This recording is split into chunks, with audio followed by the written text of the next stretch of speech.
all see my shared screen? Yes, ma'am. Yes, ma'am. Okay. So let's do a quick revision of previous class. What we have seen in yesterday's class?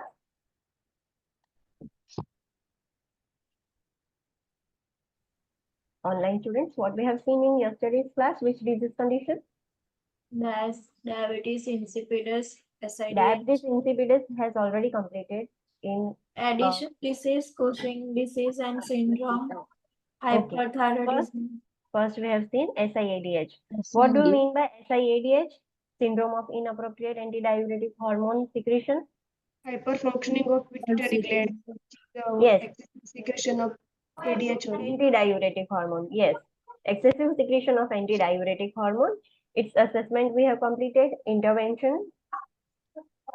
Then we have started the problems of adrenal gland. In that, the first disease was Addiction disease. Disease. Addison's disease. Yes. What happens in Addison's disease? Insufficiency of Insufficiency of adrenal cortex hormones. Yes. Which hormones? Glucocorticoids and mineralocorticoids. Corticoids and mineralocorticoids. Yes. Then we have seen its assessment, intervention, client education. Next, Addisonian crisis. What do you mean by Addisonian crisis? excessive Hormones. Yes. hormone. If Addisonian disease is left untreated, it can worsen up to Addisonian crisis. The excessive loss or deficiency of glucocorticoid and mineralocorticoids. We have seen its assessment, interventions. Then we have seen Cushing syndrome. What do you mean by Cushing syndrome? It's exactly opposite of Addison's disease. Yes. What happens in that? Excessive production of cortisol hormones. Yes. Which hormones? Glucocorticoids. And mineralocorticoids. Yes. Then we have seen its assessment, interventions. Then primary hyperaldosteronism. What do you mean by primary hyperaldosteronism? It's the hypersecretion of mineralocorticoids. Yes, only mineralocorticoids, not glucocorticoids. And another name શું છે? Conn's syndrome. Conn's disease. Yes. Then its assessment, interventions. Pheochromocytoma. What do you mean by pheochromocytoma? Hypersecretion of epinephrine or epinephrine. Yes. જે adrenal medulla છે એ એના hormones excessive secret કરશે. The condition is known as pheochromocytoma. Its assessment, its interventions. Then we have seen adrenalectomy surgery. Why do we perform adrenalectomy surgery?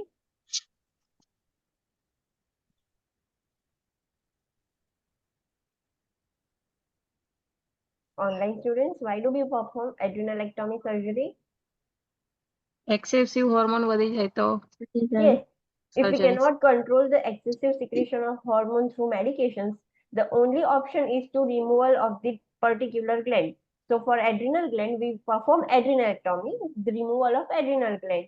What we have to keep in mind while doing adrenalectomy, that we have seen pre-operative management, post-operative management. Then we have seen thyroid gland problems. In that, first one is hypothyroidism. What do you mean by hypothyroidism? Hyposecretion of thyroid hormones. Which hormones? T3 and T4. T4 No, TSH, not hyposecretion of TSH will TSH. decrease. elevated.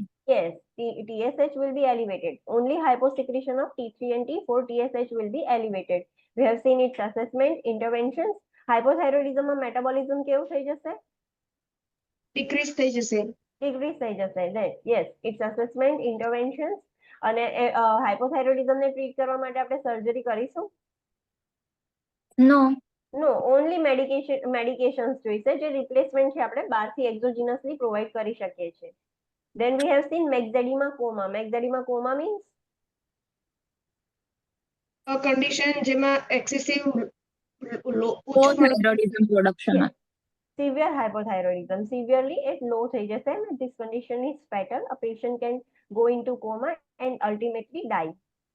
We have seen its assessment, its interventions, then hyperthyroidism. What do you mean by hyperthyroidism? Hypersecretion of thyroid hormones. T3 and T4 T4, yes. What about TSH? decrease. That will be decreased. Decrease. Yes, it will be decreased. Its assessment, its interventions. Excessive hyperthyroidism leads to what? Thyroid storm. Thyroid storm. Thyroid storm, yes. Then signs of tetany. Tetany means Muscle twitching. Abnormal twitching of muscles. muscles, yes. And why the tetany occurs?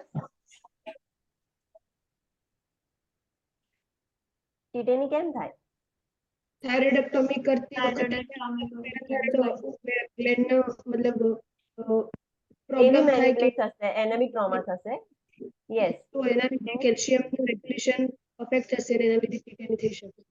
yes, because parathyroid hormone regulates the calcium. તો calcium severely deficient થઈ જશે અને hypocalcemia લીધે tetany થશે. Calcium directly affects which organ? Muscles. Muscles. Okay. So let's start today with parathyroid gland problems. Parathyroid gland problems માં first condition છે hypoparathyroidism. What do you mean by hypoparathyroidism? Parathyroid. Yes, decreased secretion of parathyroid hormones. Its description: a condition caused by hyposecretion of parathyroid hormone by the parathyroid gland can occur following thyroidectomy because of removal of parathyroid tissue. તમે thyroidectomy કરો તો parathyroid tissue remove બી થઈ શકે છે અને એને injury બી થઈ શકે છે. તો thyroidectomy ના લીધે બી hypoparathyroidism થઈ શકે છે. Assessment: hypocalcemia થઈ જશે and hyperphosphatemia. કેમ phosphate increase થશે? કેલ્શિયમ ને ફોસ્ફેટ enemy છે એકબીજાના, that's why Yes. કેલ્શિયમ ઓછું થશે તો ફોસ્ફેટ increase થશે. Yes, completely right. Calcium and phosphate are inversely proportional to each other. એક increase થશે તો બીજું decrease થશે and એક decrease થશે તો બીજું ultimately increase થઈ જશે. Numbness and tingling in the face, muscle cramps and cramps in the abdomen, in the extremities, positive Krusov sign and Schostick sign. What do you mean by Krusov sign? આપણે BP measure કરીએ તો finger હેન્ડના જે finger હોય એકદમ ટ્વીચ થઈ જાય. Yes, એ muscles એકદમલી constrict થઈને twitching થઈ જશે and એનો hand seizures આવે ત્યારે કેવું tonic phase માં જતું રહે, same like that patient ને થશે. And what do you mean by Schostick sign? Schostick sign માં શું થશે? જો મસલ્સમાં એક્ઝેક્ટલી વર્ડ યાદ નથી મેમ. વાંધો નહીં, તમને જે ખબર હોય એ બોલો કે એમાં શું થશે. You just need to understand કે આ condition તમારે question માં જ્યારે આ word આવે તો તમને સમજણ પડવી જોઈએ કે આ word નો meaning શું થાય છે અને એમાં શું થાય, તમને ખબર પડવી જોઈએ. આઈ અને ઇયર વચ્ચે જે મસલ હોય ત્યાં ટેપિંગ કરીએ તો એ સાઈડ મતલબ એક્શન જોવા મળે. એ સાઈડ યસ, જ્યારે તમે ઇયર અને જો એટલે જે મેન્ડિબલ આગળના જે મસલ્સ છે તમે ત્યાં આગળ ટેપ કરશો તો ક્લાયન્ટનું જે મતલબ લિપ વાળું જે મસલ્સ છે એ સાઈડ ટ્વિચ થયા કરશે ક્લાયન્ટને. Signs of overt tetany such as bronchospasm, laryngospasm, carpopedal spasm, dysphagia, photophobia, cardiac dysrhythmias, seizures. Overt tetany એટલે ટીટેનીમાંથી મતલબ ટીટેનીના સિમ્પટમ્સ વધી ગયા છે તો એમાં બ્રોન્કોસ્પાઝમ થશે, લેરિંગોસ્પાઝમ થશે, કાર્પોપેડલ સ્પાઝમ મીન્સ હેન્ડ અને લેગના બંને મસલ્સમાં ટ્વીચ થશે. યસ, એક્સેસિવ કોન્ટ્રેક્શન થશે. ફોટોફોબિયા થશે, ક્લાયન્ટને ડિસરિધમિયાસ થશે અને સીઝર્સ આવશે. ક્લાયન્ટ હાઇપોટેન્શનમાં જશે, anxiety, irritability and depression client experience કરશે. ઇન્ટરવેન્શન શું કરીશું આપણે? તો મોનિટર વાઇટલ સાઇન્સ. હવે હાઇપોપેરાથાઇરોઇડિઝમ છે તો વોટ વી કેન ડુ? પીટીએચ આપણે યસ, આપણે એક્સેસિવ બહારથી આપણે હોર્મોન્સ આપવા પડે or else A calcium regulate કરે છે તો આપણે બહારથી કેલ્શિયમ આપીશું ઓર એલ્સ બોડીનું ફોસ્ફેટ ઓછું કરીશું. Monitor vital signs, monitor signs of hypocalcemia and tetany, આપણે એ બી મોનિટર કરવાનું છે તો આપણને આઈડેન્ટિફાય થાય. Initiate seizure precaution. Seizure precaution you must know કે કેવી રીતે ઇનિશિયેટ કરવાનું. Place the tracheostomy oxygen and suction equipment at the bedside. એ સીઝર પ્રિકોશનનું એક શું કહેવાય ઇમ્પોર્ટન્ટ સ્ટેપ છે કે જ્યારે બી કોઈ ક્લાયન્ટને સીઝર પ્રિકોશનમાં મૂકો ત્યારે ટ્રેક્યોસ્ટોમી સેટ, ઓક્સિજન અને સક્શનિંગ ઇક્વિપમેન્ટ બેડ સાઇડ પર રાખવાનું. Prepare to administer calcium gluconate intravenously for hypocalcemia. Calcium ઓછું છે તો આપણે કેલ્શિયમ બહારથી આપવું પડશે, that is calcium gluconate. Provide high calcium low phosphorus diet. જે ડાયટ આપીશું એમાં કેલ્શિયમ વધારે અને ફોસ્ફરસ ઓછું એવું ડાયટ આપીશું. Instruct the client in the administration of calcium supplements as prescribed. ક્લાયન્ટને બી આપણે ઇન્સ્ટ્રક્ટ કરી શકીએ કે તમે લઈ શકો છો કેલ્શિયમના supplements. Instruct the client in administration of vitamin D supplements as prescribed. Vitamin D enhances the absorption of calcium from the GI tract. ક્લાયન્ટને આપણે એવું બી સમજાઈ શકીએ કે you can consume vitamin D supplements. તો વિટામિન ડી સપ્લિમેન્ટ્સ વધારે લેશે client, તો એના લીધે ક્લાયન્ટનું જે બી આપણે કેલ્શિયમ સપ્લિમેન્ટ આપીશું એ પ્રોપરલી GI ટ્રેક્ટમાં એબ્ઝોર્બ થઈ જશે. Instruct the client in the use of thiazide diuretics if prescribed to protect the kidney if vitamin D is also taken. ક્લાયન્ટને thiazide diuretics આપવાનું. thiazide diuretics શું કરશે? What is the Potassium mechanism? resting. Potassium and sodium બંનેને એક્સક્રીટ કરશે. હવે જ્યારે આપણે ક્લાયન્ટને એક્સેસિવલી બહારથી calcium આપીએ છીએ તો કેલ્શિયમના જે સ્ટોન્સ થઈ જાય કિડનીમાં અક્યુમ્યુલેટ થઈ જશે. તો કિડનીને પ્રોટેક્ટ કરવા માટે આપણે thiazide diuretics આપવું પડશે. તો કિડનીનું ફંક્શન, યુરિન પ્રોડક્શન સારું રહે અને એ સ્ટોન ફોર્મેશન ના થાય જ્યારે ક્લાયન્ટ વિટામિન ડી બહારથી લેતો હોય તો. Instruct the client in administration of phosphate binders as prescribed to promote the excretion of phosphate through GI tract. ક્લાયન્ટને આપણે ફોસ્ફેટ બાઇન્ડર્સ આપીશું. આપણે એક સ્ટેપ જોયું કે કેલ્શિયમ ઓછું છે તો આપણે કેલ્શિયમ ગ્લુકોનેટ આપ્યું અને ફોસ્ફરસ ઓછું કરીશું તો બી કેલ્શિયમ ઇન્ક્રીઝ થશે. તો ફોસ્ફેટ બાઇન્ડર્સ આપીશું. એક્સેસિવ ફોસ્ફરસ છે એ રિમૂવ કરી દેશે બોડીમાંથી. Instruct the client to wear a medic alert bracelet. ક્લાયન્ટને સમજાવવાનું કે મેડિક અલર્ટ બ્રેસલેટ વિયર કરવાનું. સો બધાને આઈડેન્ટિફાય થાય કે તમને આ પ્રોબ્લેમ છે. હાઇપરપેરાથાઇરોઇડિઝમ. હાઇપરપેરાથાઇરોઇડિઝમમાં શું થશે? hypersecretion of parathyroid hormone. Yes, hypersecretion of parathyroid hormone, which leads to what? Hypercalcemia and Phosphatemia. Yes. How the calcium increases in the blood? પેરાથાઇરોઇડ hormone calcium કેવી રીતે ઇન્ક્રીઝ કરશે બ્લડમાં? બોનમાંથી બધું કેલ્શિયમ બ્લડમાં લાવશે. Yes, it will wash off the bones. તો આમાં osteoporosis બી જોવા મળશે. અને આટલું બધું કેલ્શિયમ બ્લડમાં ઇન્ક્રીઝ થઈ જશે તો એ કેલ્શિયમ કિડનીમાં અક્યુમ્યુલેટ થશે તો શું થશે? કિડની સ્ટોન્સ, રીનલ સ્ટોન્સ પણ થશે ક્લાયન્ટને. So, condition caused by hypersecretion of parathyroid hormone by the parathyroid gland, its assessment, hypercalcemia and hypophosphatemia, fatigue and muscle weakness. Calcium increase થશે તો muscles ની movement કેવી થશે? Increase કે decrease? વધી જશે. Sorry, વધશે કે ઘટશે? Increase. No. Decrease. Calcium decrease થશે. હાઇપોકેલ્શિયમિયામાં મસલ એક્ટિવિટી ઇન્ક્રીઝ થતી હતી, ટ્વિચિંગ થતું હતું. તો હાઇપરકેલ્શિયમિયામાં મસલ એક્ટિવિટી ઓછી થઈ જશે. They are opposite to each other. Please do not forget it. હાઇપરકેલ્શિયમિયામાં મસલ એક્ટિવિટી રિડ્યુસ થશે અને હાઇપોકેલ્શિયમિયામાં મસલ એક્ટિવિટી ઇન્ક્રીઝ થશે. તો હવે જે ડિક્રીઝડ મસલ ટોનના જે બી સાઇન એન્ડ સિમ્પટમ્સ છે એના રિલેટેડ વી વિલ સી કે ફટીગ થશે, મસલ વીકનેસ થઈ જશે, સ્કેલેટલ પેઇન એન્ડ ટેન્ડરનેસ થઈ જશે because of osteoporosis. Bone deformities that result in pathological fractures. હવે બોન ડિફોર્મિટીઝ થશે અને પેથોલોજીકલ ફ્રેક્ચર્સ બી સ્ટાર્ટ થઈ જશે બીકોઝ હવે બોન ડેન્સિટી નથી સારી.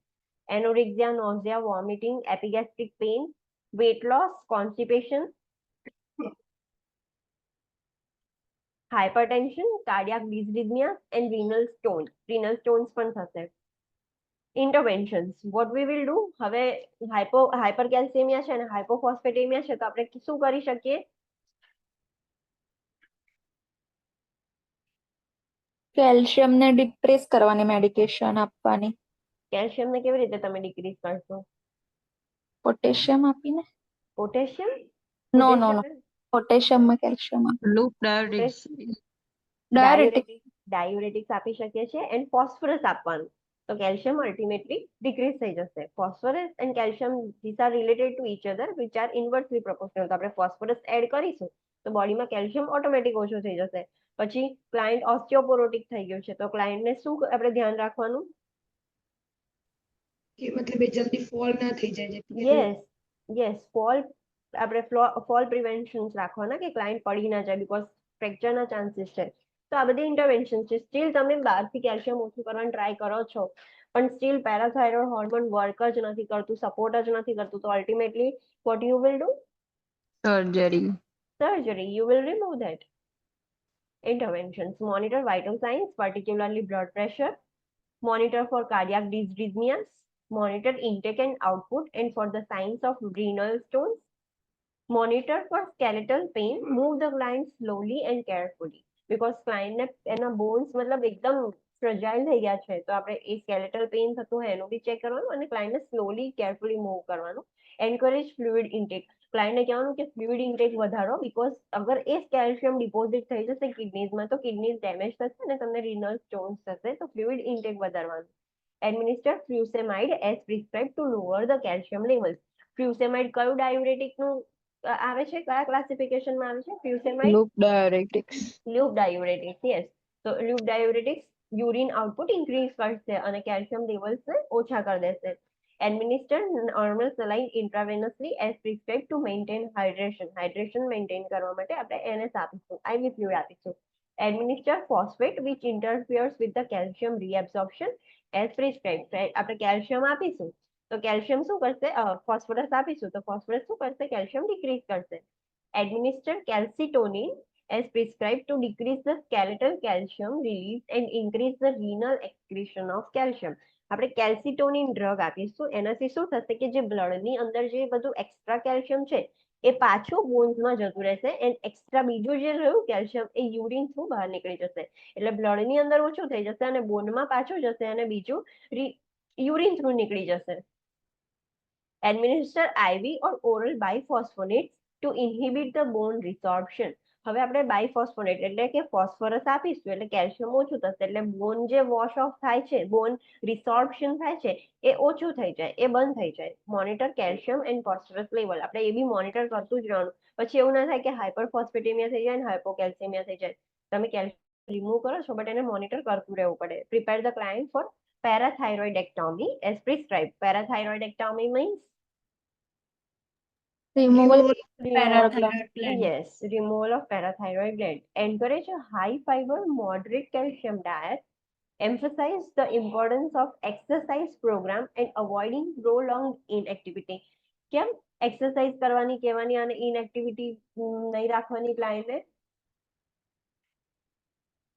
ઓસ્ટિયોપોરોટિક ક્લાયન્ટ હોય એમને આપણે સમજાવવાનું કે you have to be active તો તમારા બોન્સ થોડાક બી જેટલું તમે બોન્સને વધારે મતલબ શું કહેવાય એક્ટિવ રહેશો એક્સરસાઇઝ કરશો તો તમારા બોન્સ એટલા સ્ટ્રોંગ થશે એક્સ્ટ્રા જે બોન ડેન્સિટી હોય એ ઇમ્પ્રુવ થશે નહીં તો પછી એ પડ્યા પડ્યા વોશ ઓફ જ થઈ જશે અને બહુ જ ઓસ્ટિયોપોરોટિક થઈ જશે bone. So we have to emphasize the patient about the importance of exercise and avoid prolonged inactivity. હવે પેરાથાઇરોઇડેક્ટોમી જોઈએ કે removal of પેરાથાઇરોઇડ gland. Removal of one or more of the પેરાથાઇરોઇડ gland. કેટલા પેરાથાઇરોઇડ ગ્લેન્ડ છે આપણી બોડીમાં? 4 છે તો એક ઓર વધારે આપણે રિમૂવ કરીએ અને પેરાથાઇરોઇડેક્ટોમી જ કહેવાય. Endoscopic radio guided parathyroidectomy with auto transplantation is common procedure. Parathyroid tissue is transplanted in the forearm or near the sternocleidomastoid muscle, allowing PTH secretion to continue. હવે ફોર એક્ઝામ્પલ આપણે 4 પેરાથાઇરોઇડેક્ટોમી કરી દઈએ 4 પેરાથાઇરોઇડ gland remove કરી દઈએ એ એન્ડોસ્કોપિકલી એ remove કરવામાં આવે તો પછી બોડી જે છે એ સિવિયર હાઇપોકેલ્સિમિયામાં જતી રહેશે હાઇપોપેરાથાઇરોઇડિઝમમાં જતી રહેશે. So what the surgeon does કે પેરાથાઇરોઇડ ગ્લેન્ડ્સ રિમૂવ કર્યા પછી 1 or 2 પેરાથાઇરોઇડ એને અહીંયા સ્ટર્નોક્લીડો જે મેસ્ટોઇડ મસલ્સ છે અહીંયા જે આપણા ક્લેવિકલ આગળ ત્યાં આગળ ઇમ્પ્લાન્ટ કરી દે એટલે ઓટો ઇમ્પ્લાન્ટેશન કે પોતાનું જ ઓર્ગન રિમૂવ કરીને પોતામાં જ ઇમ્પ્લાન્ટ કર્યું પણ બીજી જગ્યાએ ઇમ્પ્લાન્ટ કર્યું તો એમાંથી શું થશે કે પેરાથાઇરોઇડનું સિક્રેશન ચાલુ રહેશે પણ એક્સેસિવ હતું એ ઓછું થઈ જશે બીકોઝ બીજા બધા રિમૂવ કરી દીધા છે અને ક્લાયન્ટ હાઇપોપેરાથાઇરોઇડિઝમમાં ના જાય એના માટે. પ્રી ઓપરેટિવ ઇન્ટરવેન્શન શું ધ્યાન રાખવાનું જ્યારે પેરાથાઇરોઇડેક્ટોમી કરીએ ત્યારે? Monitor electrolyte calcium phosphate and magnesium levels, ensure that calcium levels are decreased to near normal values. એટલું ध्यान રાખવાનું કે કેલ્શિયમ છે ને ઓછું મતલબ પેરાથાઇરોઇડેક્ટોમી કરીશું તેની વખતે જ્યારે પ્રી ઓપરેટિવ ફેઝમાં કેલ્શિયમ હોય એ ઓછું હોવું જોઈએ બહુ જ એક્સેસિવલી હાઈ ના હોવું જોઈએ નિયર નોર્મલ વેલ્યુ સુધી ચાલે. Normal value of calcium is 8.5 to 11 mg per day. Yes તો એ 11 થી નિયર બાય વેલ્યુ હોવું જોઈએ 11.5 12 બહુ એક્સેસિવલી હાઈ ના હોવું જોઈએ. Inform the client that talking may be painful for the first day or 2 days after surgery. ક્લાયન્ટને પ્રી ઓપરેટિવ ફેઝમાં સમજાવી દેવાનું કે સર્જરી પછી તમને થોડુંક પેઇન થશે ટોક કરશો ત્યારે. પોસ્ટ ઓપરેટિવ ઇન્ટરવેન્શન શું કરવાના? Monitor for respiratory distress. કેમ રેસ્પિરેટરી ડિસ્ટ્રેસ મોનિટર કરવાનું? બીકોઝ કઈ પ્લેસ પર આપણે સર્જરી કરીએ છીએ? નેક રિજિયનમાં મતલબ trachea side. Yes, near the trachea, જે એરવે છે એની આજુબાજુ સર્જરી થાય એટલે આપણે પહેલું જ પ્રાયોરિટી એરવેને આપવાનું. રેસ્પિરેટરી કમ્પ્રેશન ના થવું જોઈએ, ક્યારે રેસ્પિરેટરી ડેફિશિયન્ટ ના થવું જોઈએ client. Place a tracheostomy set, oxygen and suctioning equipment at the bedside. ક્લાયન્ટને કોઈ બી આપણે એરવેની નિયર બાયની સર્જરી હોય એટલે ક્લાયન્ટના bedside tracheostomy set, oxygen and suction set ready જ રાખવાનું. Monitor vital signs. Position the client in semi-fowler's position. Assess neck bracing for bleeding. Monitor hypoglycemic crisis as evidenced by tingling and twitching in the extremities. હવે તમે suddenly પેરાથાઇરોઇડ remove કરો છો અને તમે જોયું છે કે તમે જ્યારે થાઇરોઇડેક્ટોમીની સર્જરી કરો અને પેરાથાઇરોઇડ ગ્લેન્ડ થોડું બી મેનિપ્યુલેટ થાય કે ટ્રોમા થાય તો એનું સિક્રેશન સડનલી ડાઉન થઈ જાય છે. તો આમાં તો તમે આખું પેરાથાઇરોઇડ રિમૂવ કર્યું અને એક જગ્યાએથી બીજી જગ્યાએ ટ્રાન્સપ્લાન્ટ કર્યું તો ચાન્સીસ છે કે ઇનિશિયલી એટલું બધું સિક્રેટ નહીં કરે, કેલ્શિયમ થશે જ નહીં એનાથી, તો ક્લાયન્ટ હાઇપોકેલ્સિયમિયામાં જશે. તો હાઇપોકેલ્સિયમિક ક્રાઇસિસ ના થાય એનું ધ્યાન રાખવાનું. અને હાઇપોકેલ્સિયમિયા થશે તો આપણને કયા સાઇન એન્ડ સિમ્ટમ્સ જોવા મળશે? મસલ કેવા થશે? હાઇપર એક્ટિવ કે hypo active? Hyper hyper hyper active થઈ જશે એટલે એને ટિંગલિંગ થશે, ટ્વિચિંગ થવાનું ચાલુ થઈ જશે એના એક્સ્ટ્રીમિટીઝમાં, ફેસમાં, બધે. Assess positive fruits of signs. Monitor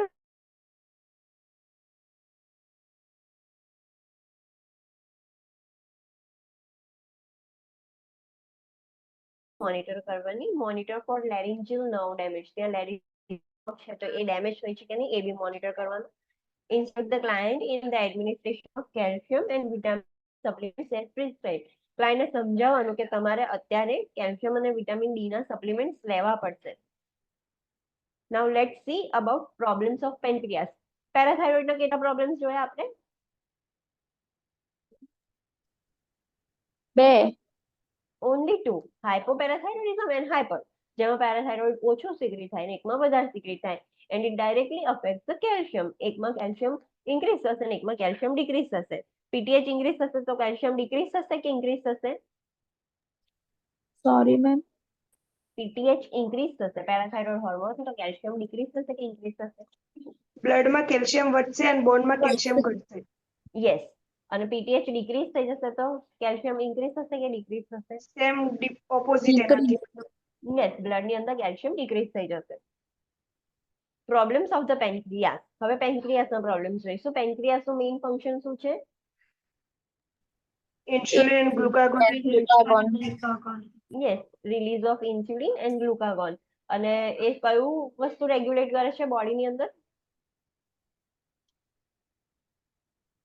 શું રેગ્યુલેટ કરે છે? કોઈ ઇલેક્ટ્રોલાઇટ કે કોઈ બીજી વસ્તુ શું રેગ્યુલેટ કરે છે પેન્ક્રિયાસ બ્લડમાં?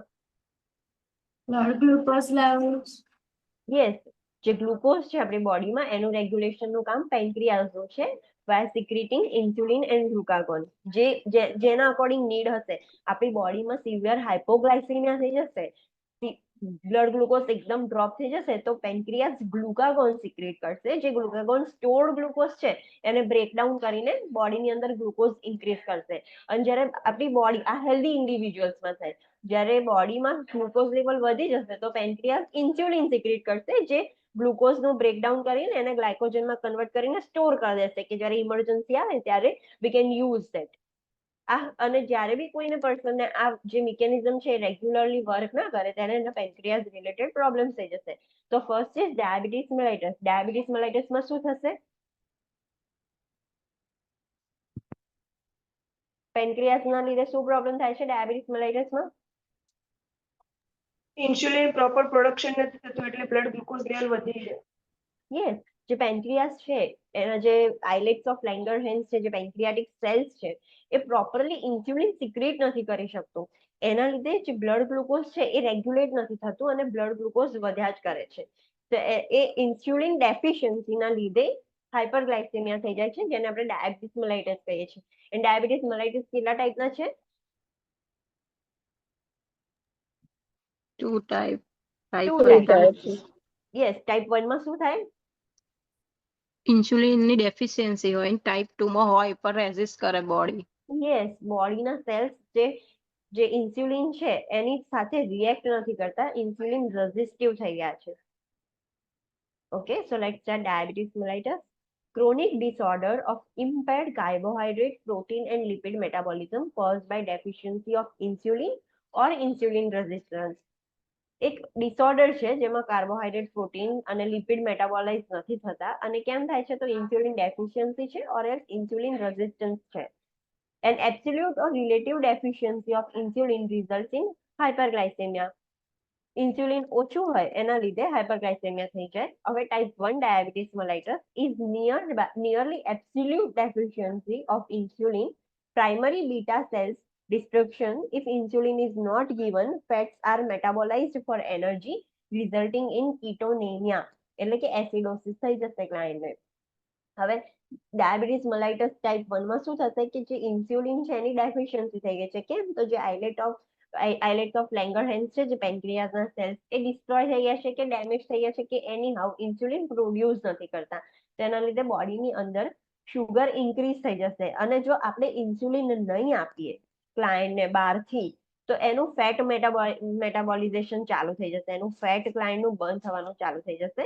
અને એ બર્ન થવાનું ચાલુ થશે ફેટ અને પ્રોટીન ખાસ કરીને, તો એનું વેસ્ટ પ્રોડક્ટ કીટોન્સ ફોર્મ થશે અને બ્લડની અંદર કીટોનેમિયા થઈ જશે, એક્સેસિવ કીટોન પ્રોડક્શન થઈ જશે, જેને આપણે એસિડોસિસ કહીએ છીએ. એ કઈ કન્ડિશન છે?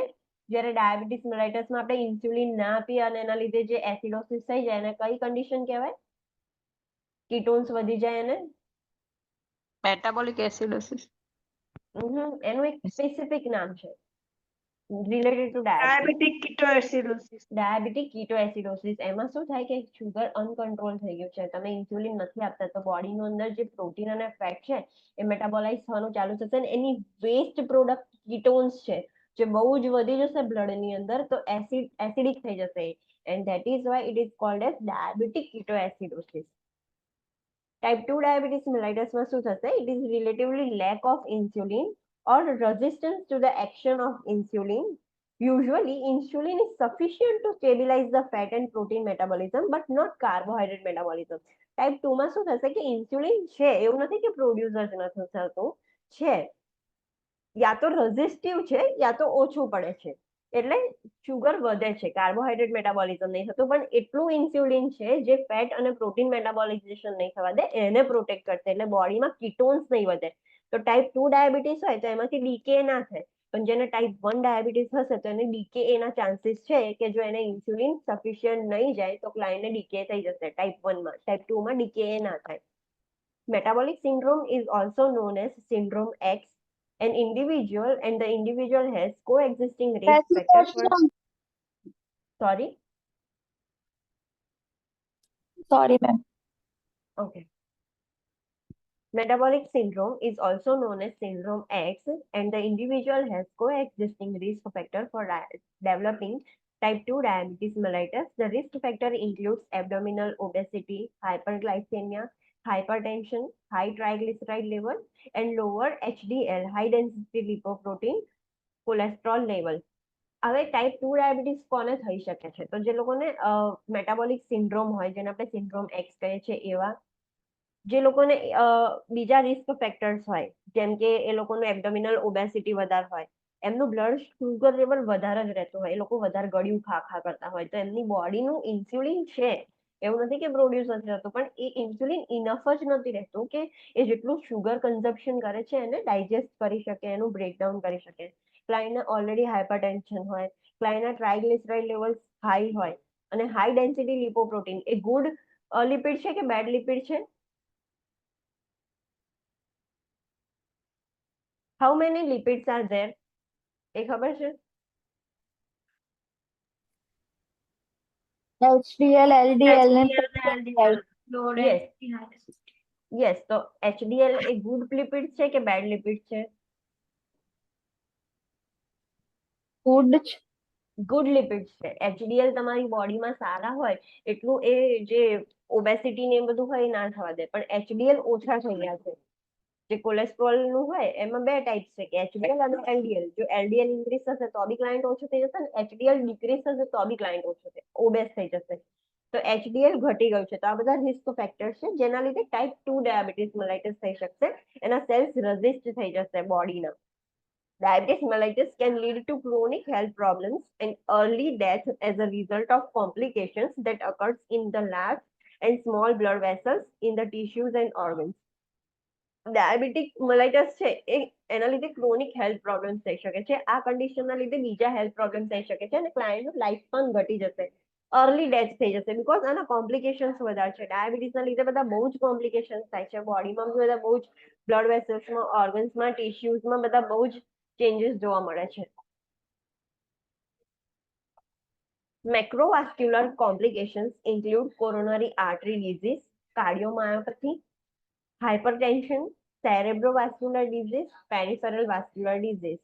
જે આપણે કાર્ડિયાક વાળા ચેપ્ટરમાં જોઈશું. મેક્રોવાસ્ક્યુલર એટલે બ્લડ વેસલ્સ પર કયા કોમ્પ્લિકેશન જોવા મળશે, તો કોરોનરી આર્ટરી ડિઝીઝ ડાયાબિટીસના લીધે થઈ શકે છે, because diabetes and hypertension are interrelated. જો ડાયાબિટીસ થઈ ગયું તો એની આર્ટરીઝની જે વોલ્સ છે બધી ડેમેજ થશે અને બ્લડ પ્રેશર ઇન્ક્રીઝ થશે. પછી કાર્ડિયોમાયોપેથી જોવા મળશે ક્લાયન્ટમાં, હાઇપરટેન્શન જોવા મળશે, સેરેબ્રોવેસ્ક્યુલર ડિઝીઝ જોવા મળશે. એટલે જે બ્રેનની આર્ટરીઝ છે એમાં બી સેમ પ્રોબ્લેમ થઈ શકે, એમાં બી પ્લેક ફોર્મેશન થઈ જશે ઓર ક્લાયન્ટને સ્ટ્રોક આવી શકે છે. પેરિફેરલ વાસ્ક્યુલર ડિઝીઝ, એના બોડીમાં પેરિફેરલ વેસલ્સ છે એમાં બી ચેન્જીસ જોવા મળશે. Microvascular complication includes retinopathy, nephropathy and neuropathy. Macrovascular અને microvascular શું ડિફરન્સ છે બંનેમાં? What is the difference between macrovascular and microvascular?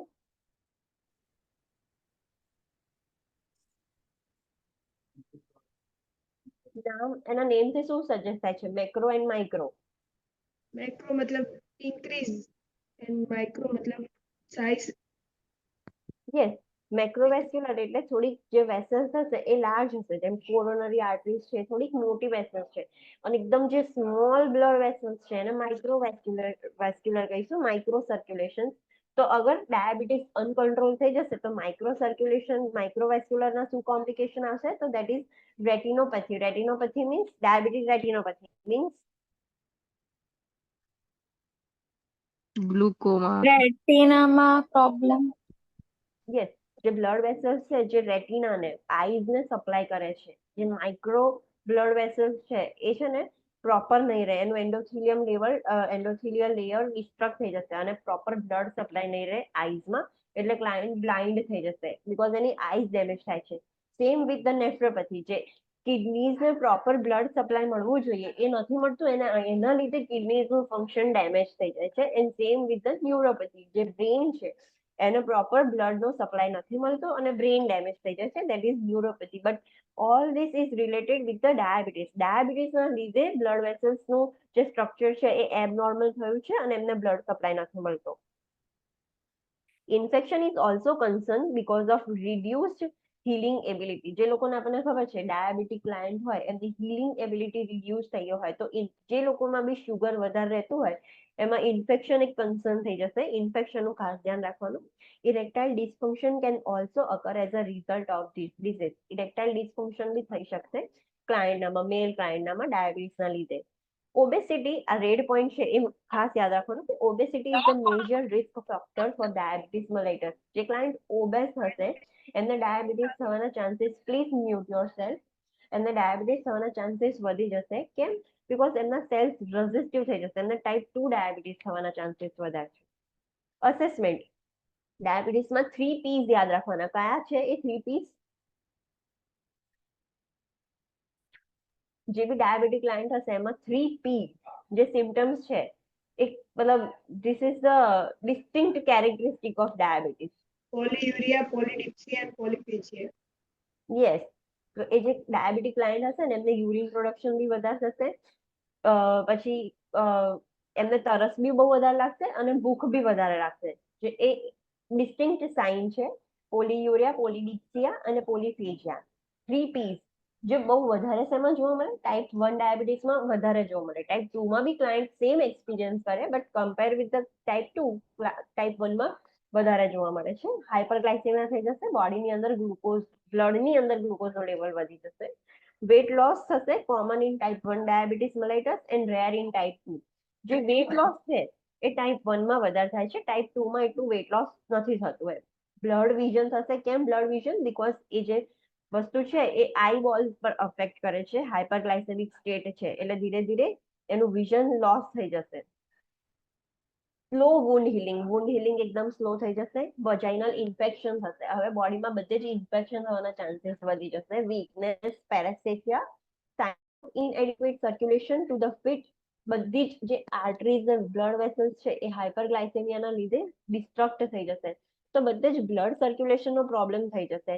એટલા જ માટે જે ડાયાબિટીક ક્લાયન્ટ હોય ને એમનું અગર વુન્ડ હીલ ના થાય તો ગેંગ્રીન ફોર્મેશન થઈ જાય છે, નેક્રોસિસ થઈ જાય છે. બીકોઝ ત્યાં બ્લડ સપ્લાય પ્રોપરલી પહોંચી નથી શકતો અને ઇન્ફેક્શન હીલ નથી થતું.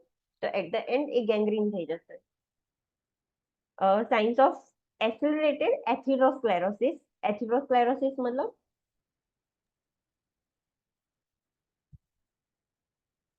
plaque formation in arteries. Yes, atherosclerosis એટલે પ્લેક ફોર્મેશન થઈ જશે આર્ટરીઝની અંદર. એક તો ઓલરેડી ક્લાયન્ટનું લિપિડ્સ ને એવું બધું હાઈ હશે જેના લીધે ડાયાબિટીસ થશે. તો ડાયાબિટીસ એથેરોસ્ક્લેરોસિસને એક્સિલરેટ કરશે, બહુ ફાસ્ટ કરશે, એટલે ફટાફટ પ્લેક ફોર્મેશન થશે અને જે આર્ટરીઝ છે એ ઓક્લુડ થઈ જશે. તો કઈ કઈ આર્ટરીઝ ઓક્લુડ થઈ શકે છે? રીનલ, સેરેબ્રલ એટલે બ્રેન, કિડનીઝની, હાર્ટની, અને પેરિફેરલ આર્ટરીઝ બી ઓક્લુડ થઈ શકે છે પ્લેકથી. અને what is the difference between atherosclerosis and arteriosclerosis? સાંભળ્યું છે ને બે વર્ડ, તો એ બંનેનો ડિફરન્સ શું છે? Arteriosclerosis માં only cardiac. No. નો. કોઈને ખબર છે ડિફરન્સ બિટવીન આર્ટેરિયોસ્ક્લેરોસિસ એન્ડ એથેરોસ્ક્લેરોસિસ?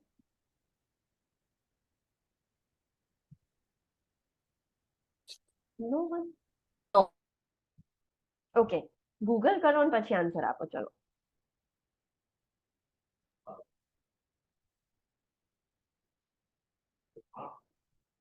ફટાફટ.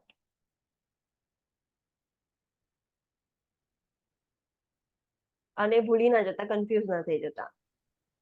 આર્થરોસ્ક્લેરોસિસ માં પ્લેક ફોર્મેશન થઈ જશે અને આર્ટેરિયોસ્ક્લેરોસિસ માં જે વેસલ્સ છે ને એ થિક અને સ્ટીફ થઈ જશે. ઓક્સિજન એન્ડ ન્યુટ્રિશન જે સપ્લાય થતું હોય ને એ.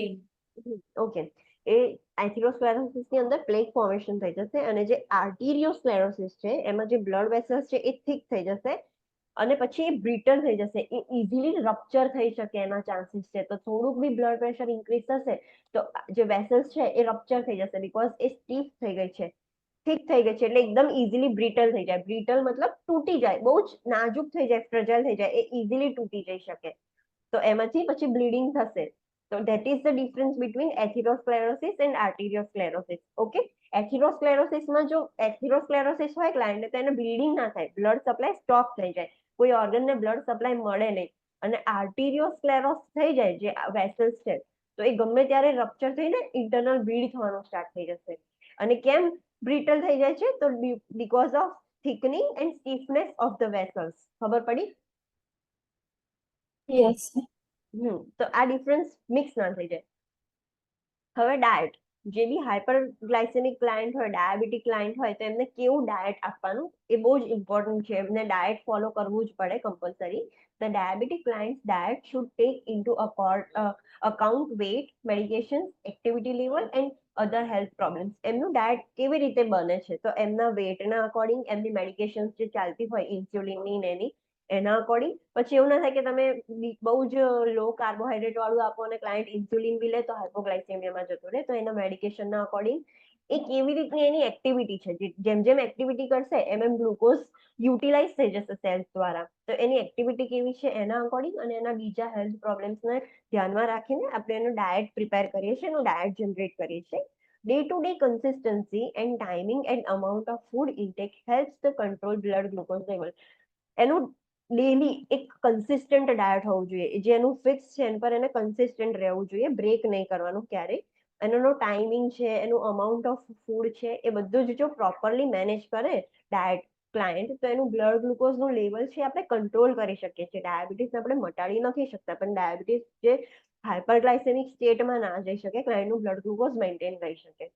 As prescribed by the PHCP or endocrinologist, the client may be advised to follow the recommendations of American Diabetic Association diet or US dietary guidelines, my plate, જે આપણે nutrition વાળા ચેપ્ટરમાં જોઈ હતી, issued by US Department of Agriculture and Health and Human Services।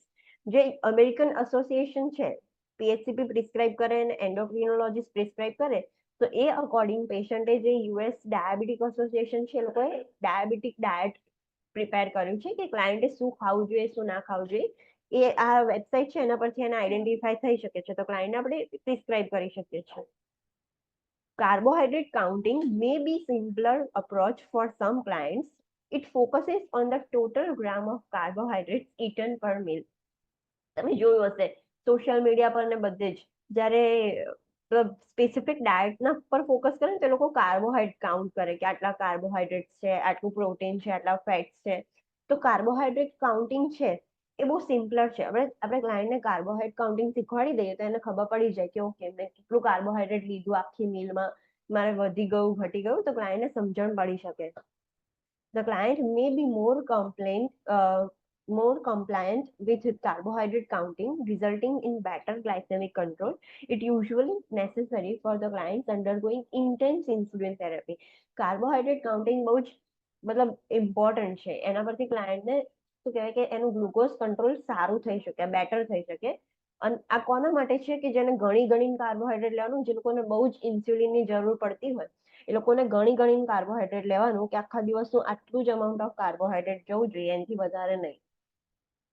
Incorporate the diet into an individual client needs, lifestyle and cultural and socio-economic patterns. Diet છે એ શેના ધ્યાનમાં રાખીને બનાવવાનું, તો ક્લાયન્ટની નીડ અકોર્ડિંગ આપણે બનાવીએ, ક્લાયન્ટની લાઈફસ્ટાઈલ અકોર્ડિંગ, ક્લાયન્ટનું જે કલ્ચર છે અને એની જે સોશિયો ઇકોનોમિક પેટર્ન છે, હવે છે આપણે આમ હાઈફાઈ ફૂડ્સ ને એવું મૂકી દઈએ જે અફોર્ડ જ ના કરી શકે, પછી અમુક ફૂડ અમુક કલ્ચર્સમાં એ લોકો કન્ઝ્યુમ ના કરતા હોય, તો એનું કલ્ચર, એનું સોશિયો ઇકોનોમિક પેટર્ન, લાઈફસ્ટાઈલ અને નીડને ધ્યાનમાં રાખીને આપણે ડાયટ ઇન્કોર્પોરેટ કરવાનું। હવે ડાયાબિટીક ક્લાયન્ટ છે એમાં ડાયટ અને એક્સરસાઇઝ એ બી બહુ ઇમ્પોર્ટન્ટ છે। ક્લાયન્ટને સમજાવવાનું કે જેટલી તમે એક્સરસાઇઝ કરશો એટલું તમારું ગ્લુકોઝ છે એ મેટાબોલાઇઝ થશે અને સેલ્સ દ્વારા યુઝ થઈ જશે, તો બ્લડની અંદર નહીં વધે। Exercise lowers the blood glucose level, encourages the weight loss, reduces the cardiovascular risk, improves the circulation and muscle tone, decrease the total cholesterol and triglyceride levels, and decrease insulin resistance and glucose intolerance।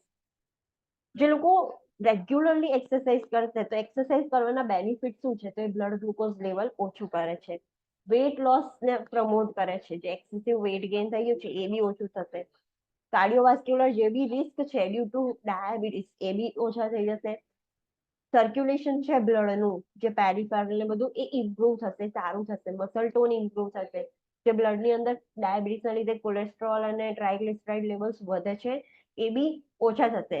Cholesterol અને diabetes એટલે કે hypertension અને diabetes એ બંને જોડે એટલા બધા related છે, જો હાઇપરટેન્શન હશે તો ક્લાયન્ટને ડાયાબિટીસ થશે, અને જો ડાયાબિટીસ હશે તો ક્લાયન્ટને હાઇપરટેન્શન થઈ જશે, જે both are inter related to each અધર, તો બંનેના લીધે એકબીજાને ડિઝીઝ થશે। ઇન્સ્યુલિન રેઝિસ્ટન્સ ઓછું થશે ક્લાયન્ટનામાં, જો એક્સરસાઇઝ કરશે ને તો એ ઇન્સ્યુલિન પ્રોપરલી એક્સેપ્ટ કરશે અને ગ્લુકોઝનું બ્રેકડાઉન કરશે, અને જે ક્લાયન્ટને ગ્લુકોઝ ઇન્ટોલરન્સ થઈ ગયું છે એ બી ઓછું થઈ જશે, એ ડિક્રીઝ થઈ જશે। Instruct the client in a dietary adjustment when exercising. Dietary adjustment are individualized. ક્લાયન્ટને સમજાવવાનું કે જ્યારે તમે એક્સરસાઇઝ કરો ત્યારે તમારે ડાયટમાં થોડુંક એડજસ્ટમેન્ટ કરવું પડશે, એટલે while exercising તમારે કશું કાર્બોહાઈડ્રેટ લેવું પડશે, અધરવાઇઝ હાઇપોગ્લાયસેમિયા થઈ જશે। તો ક્લાયન્ટને સમજાવવાનું કે જ્યારે તમે એક્સરસાઇઝ કરો ત્યારે તમારે થોડાક ડાયટરી એડજસ્ટમેન્ટ કરવા પડશે, અને દરેક એડજસ્ટમેન્ટ ઇન્ડિવિજ્યુઅલ અકોર્ડિંગ અલગ અલગ હશે, તો adjustment are individualize. If the clients require extra food during exercise to prevent hypoglycemia, it need not to be deducted from the regular meal plan.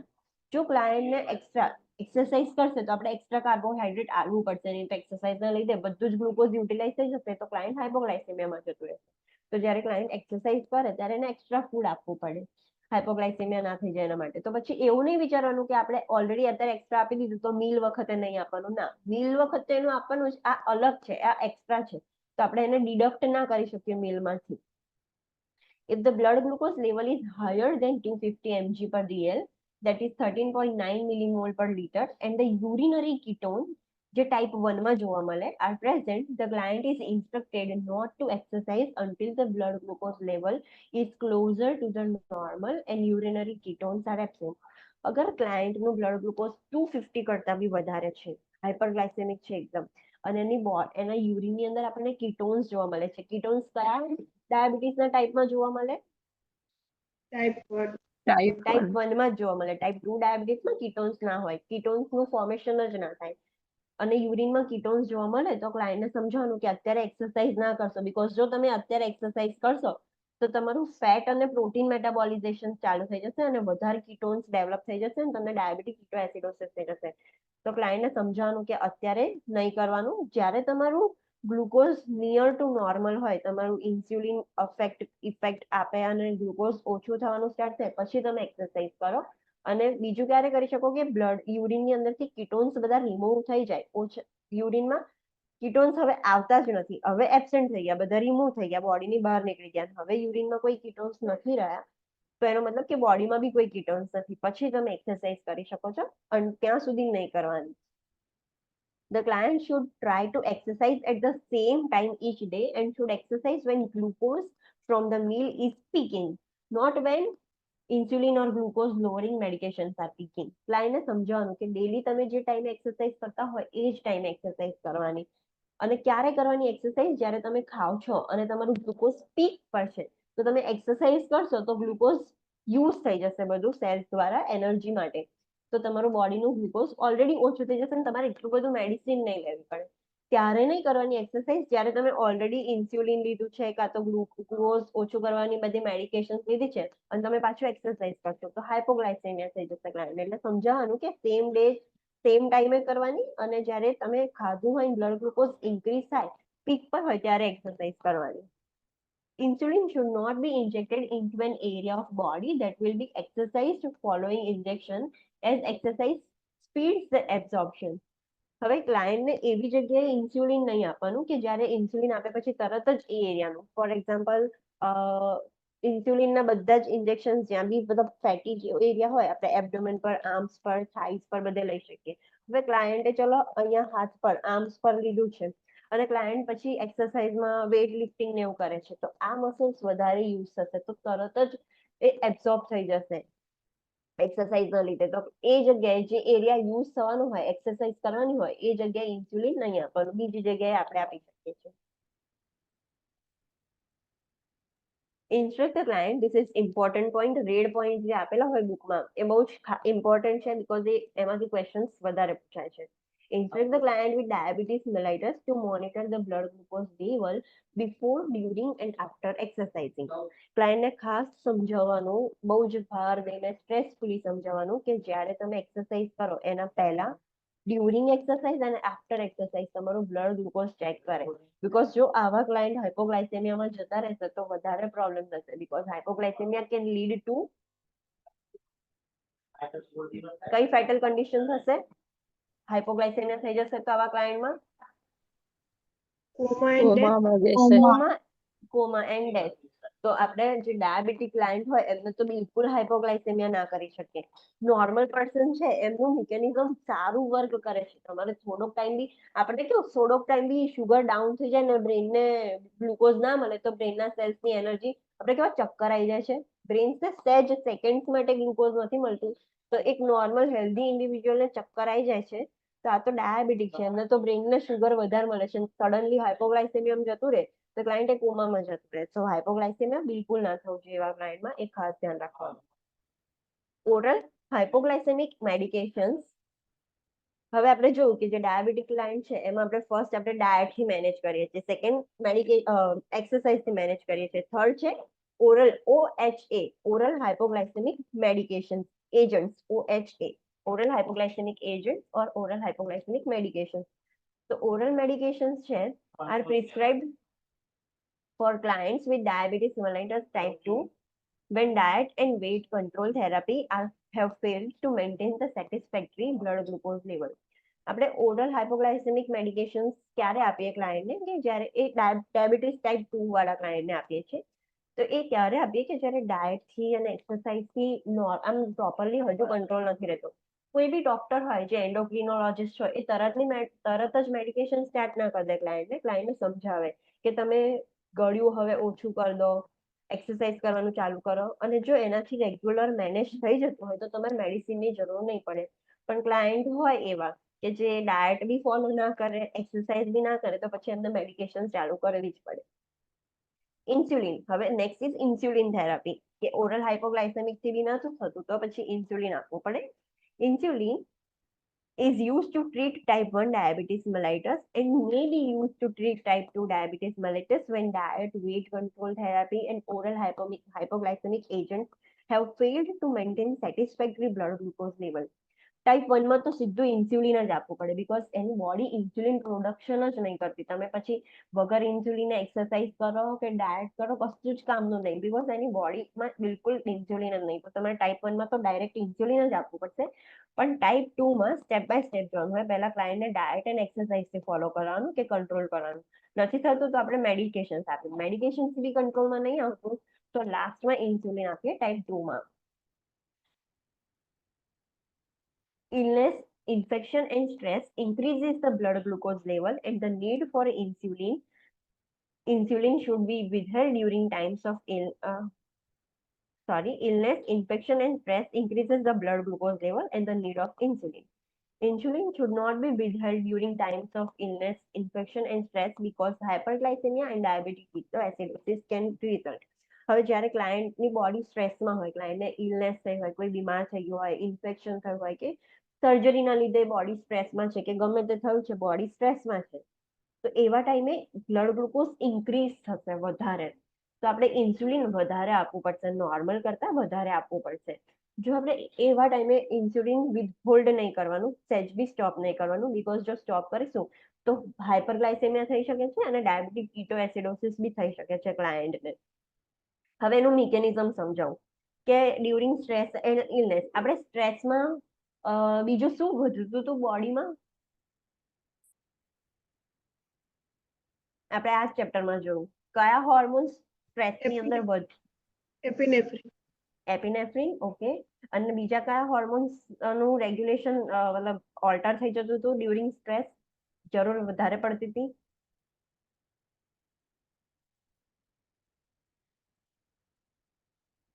જે ગ્લુકોકોર્ટિકોઇડ્સ ને એ બધું હતું તો સ્ટ્રેસ કોર્ટિઝોલ.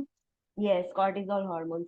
તો જ્યારે ક્લાયન્ટ સ્ટ્રેસમાં હોય ત્યારે એને વધારે જરૂર પડે, અને એના લીધે પછી એનું એક બીજું કામ શું છે કે ગ્લુકોઝ રેગ્યુલેશન. તો એના લીધે બી બ્લડ ગ્લુકોઝ ઇન્ક્રીઝ થાય. તો આ બધું ઇન્ટર રિલેટેડ છે. આ બધા જ કોન્સેપ્ટ એક સાથે જ અપ્લાય કરવાના.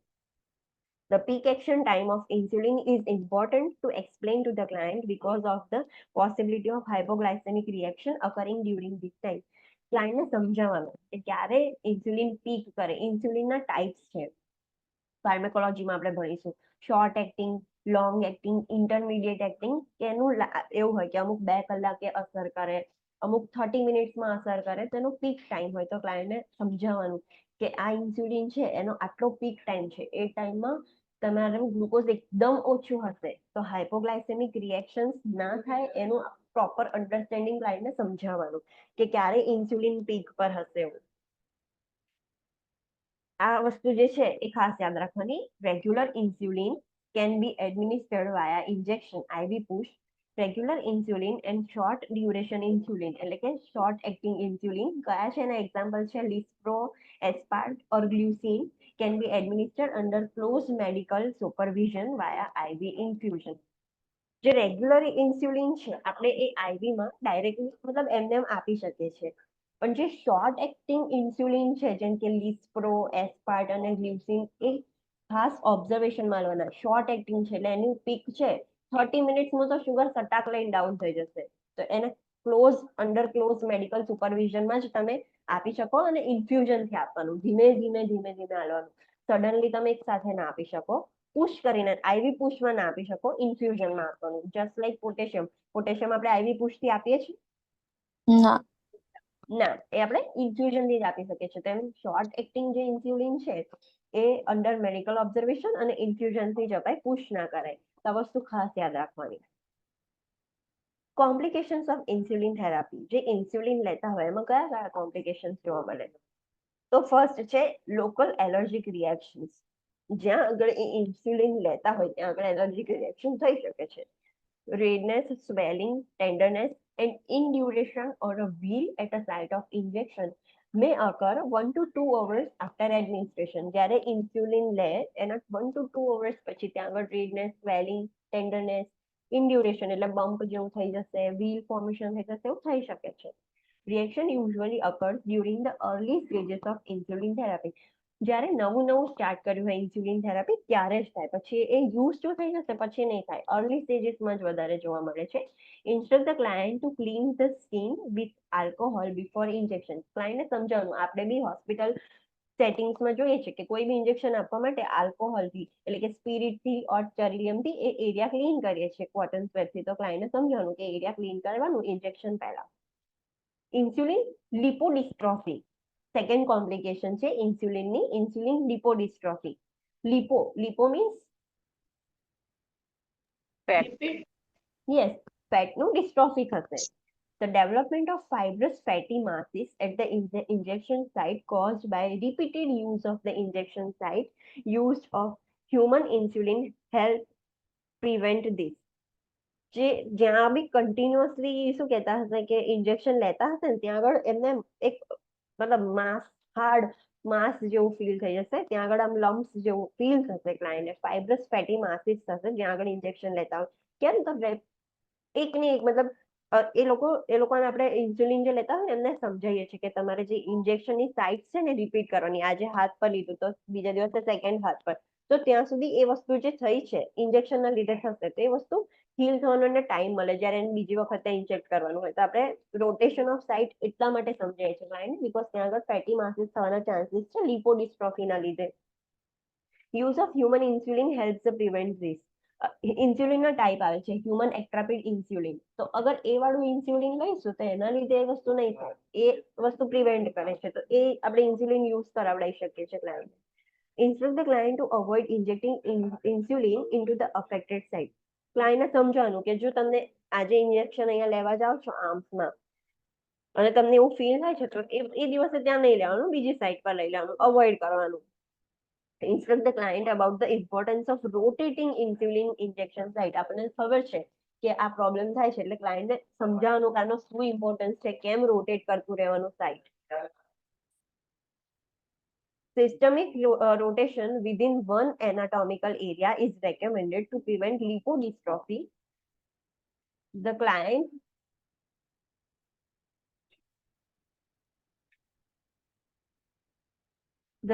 should instructed not to use the same site more than once in 2 to 3 week period.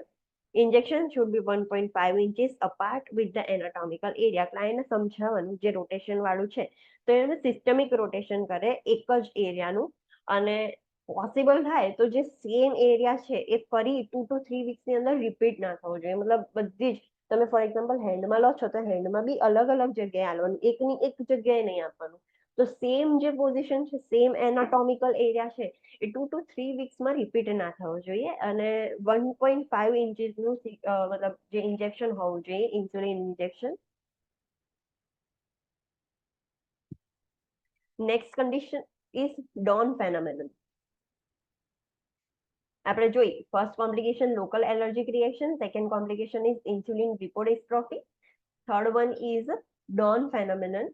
Dawn phenomenon is characterized by the hyperglycemia upon morning awakening that results from excessive early morning release of GH and cortisol.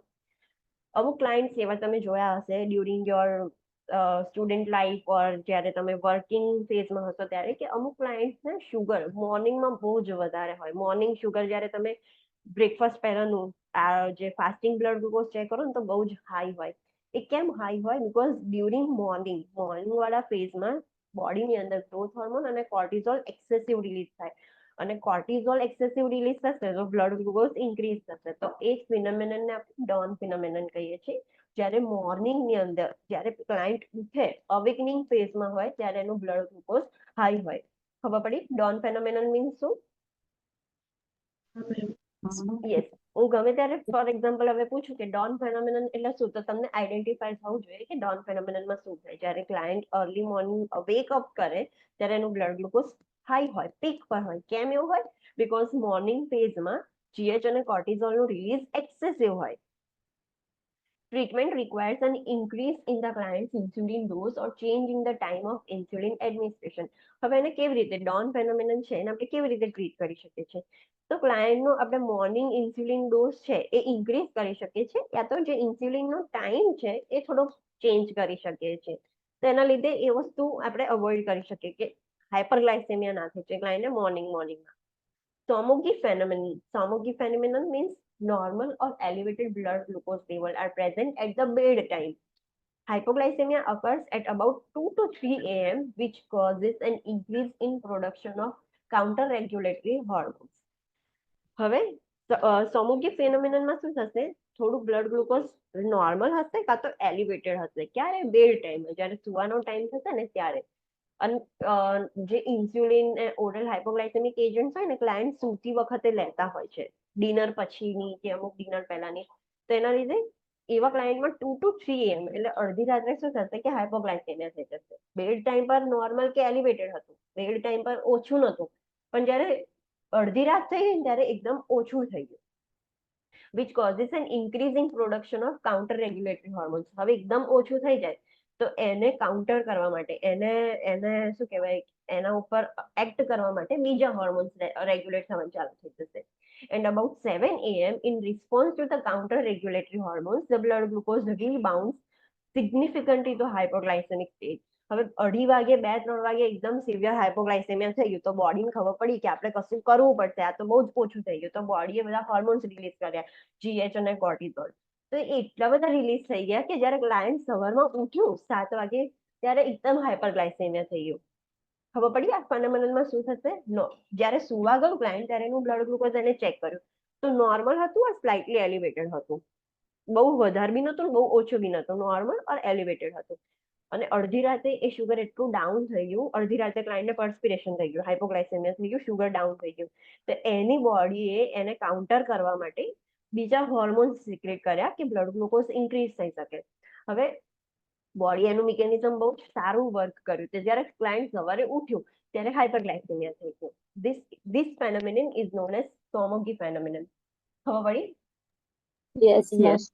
બંનેમાં મોર્નિંગમાં તો હાઇપરગ્લાયસેમિયા જ હોય છે, પણ કેમ હોય છે બંનેનું રીઝન અલગ છે ખાલી. Treatment includes a decrease in the client's insulin dose or increase in a bedtime snack or both. હવે એનું ટ્રીટમેન્ટ આપણે શું કરી શકીએ છીએ? તો ક્લાયન્ટનું જે ઇન્સ્યુલિન છે એ રાતમાં આપણે ઓછું કરી શકીએ છીએ. રાત્રે ઇન્સ્યુલિન નહીં આલવાનું, બહુ એલિવેટેડ રહેશે રાત્રે તો વાંધો નહીં, તો 2-3 વાગે એકદમ ડાઉન ના થઈ જાય ને પછી મોર્નિંગમાં વધી ના જાય. તો રાતનું જે ઇન્સ્યુલિન છે, બેડ ટાઈમ ઇન્સ્યુલિન, એનો ડોઝ આપણે ઓછો કરી શકીએ. ઓર એલ્સ ક્લાયન્ટને સમજાવવાનું કે રાત્રે નાસ્તો કરે કશું, ઓરેસ બંને કરી શકે. ઇન્સ્યુલિન બી ઓછો કરવાનો અને એને નાસ્તો બી કરવાનો, તો અડધી રાત્રે એનું ઇન્સ્યુલિન ડાઉન ના થઈ જાય અને પાછું સવારે મોર્નિંગમાં વધી ના જાય. એના માટે આપણે આ ટ્રીટમેન્ટ કરી શકીએ છીએ. Client experiences the Somogyi phenomenon may complain of early morning headaches, night sweats, and nightmares caused by early morning hypoglycemia. હવે આ જે ક્લાયન્ટ છે જેને સોમોગી ફેનોમેનન હશે એ લોકોને જ્યારે ઉઠશે ને ત્યારે એ લોકોને એવું કહેશે કે મને હેડેક થાય છે, નાઇટ સ્વેટ્સ આવે છે, નાઇટમેર્સ થાય છે. કેમ? બીકોઝ અડધી રાત્રે અર્લી મોર્નિંગમાં જે હાઇપોગ્લાયસેમિયા થયું હતું એના લીધે એ લોકો જ્યારે ઉઠશે ત્યારે એમને આ બધા પ્રોબ્લેમ્સ જોવા મળશે. તમે આવા પેશન્ટ જોયા હશે કે તમે રાત્રે ઇન્સ્યુલિન આપો છો અને તમારે અડધી રાત્રે પછી એને તમે શુગર ચેક કરતા હો વચ્ચે વચ્ચે નાઇટમાં, તો એનું એકદમ ઓછું થઈ જાય તો તમારે ઇન્ટરવેન્શન કરવી પડે. ઓર એલ્સ તમે રાત્રે ચેક કર્યું હતું તો નોર્મલ હતું, તો તમે કશું આપ્યું નહીં હોય ક્લાયન્ટને અને સવારે ચેક કર્યું ને તો એકદમ હાઈ આવ્યું. એવું થયું છે તમારી જોડે? ક્યારે એક્સપિરિયન્સ કર્યું છે એવું? કોઈ Yes, ma'am. એક્સપિરિયન્સ? તો મારે આને મારે જેસ્ટેશનલ ડાયાબિટીસ હતું પ્રેગ્નન્સી વખતે, તો હું ઇન્સ્યુલિન લેતી હતી ત્યારે ઓહ. એવું થતું હતું. તો એ આપણને મતલબ જ્યારે અમુક વખત પેશન્ટના મેમ એવું થાય કે રાત્રે એનું નોર્મલ આવ્યું છે તો ડોક્ટર એવું કે ના આપશો ઇન્સ્યુલિન, કાં તો આપણે ના આપીએ અને સવારે એકદમ હાઈ થઈ જાય. એ કેમ હાઈ થઈ ગયું? બીકોઝ અડધી રાત્રે બહુ લો થઈ ગયું હતું ને એને કાઉન્ટર કરવા માટે બોડીના મિકેનિઝમના લીધે સવારે એકદમ હાઈ થઈ ગયું. Insulin administration. હવે કોમ્પ્લિકેશન્સ પતી ગયા. કોમ્પ્લિકેશન્સ ઓફ ઇન્સ્યુલિન 4 હતા કે લોકલ એલર્જીક રિએક્શન થઈ શકે છે, લિપોડિસ્ટ્રોફી થઈ શકે છે ઇન્સ્યુલિનના લીધે, ડોન ફેનોમેનન જોવા મળતા હોય જે લોકો ઇન્સ્યુલિન થેરાપી પર હોય, અને સોમોગી ફેનોમેનન જોવા મળતા હોય. હવે ઇન્સ્યુલિન એડમિનિસ્ટ્રેશન કેવી રીતે કરવાનું એ જોઈએ. Do want break, 5 minute break, કે પછી ચાલુ રાખો? બીકોઝ આ જે ડાયાબિટીસ વાળો ટોપિક છે that is so big.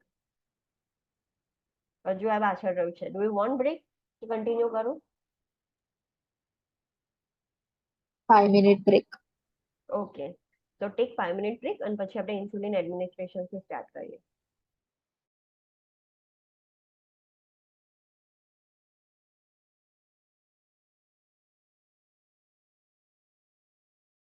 Okay, so should we start?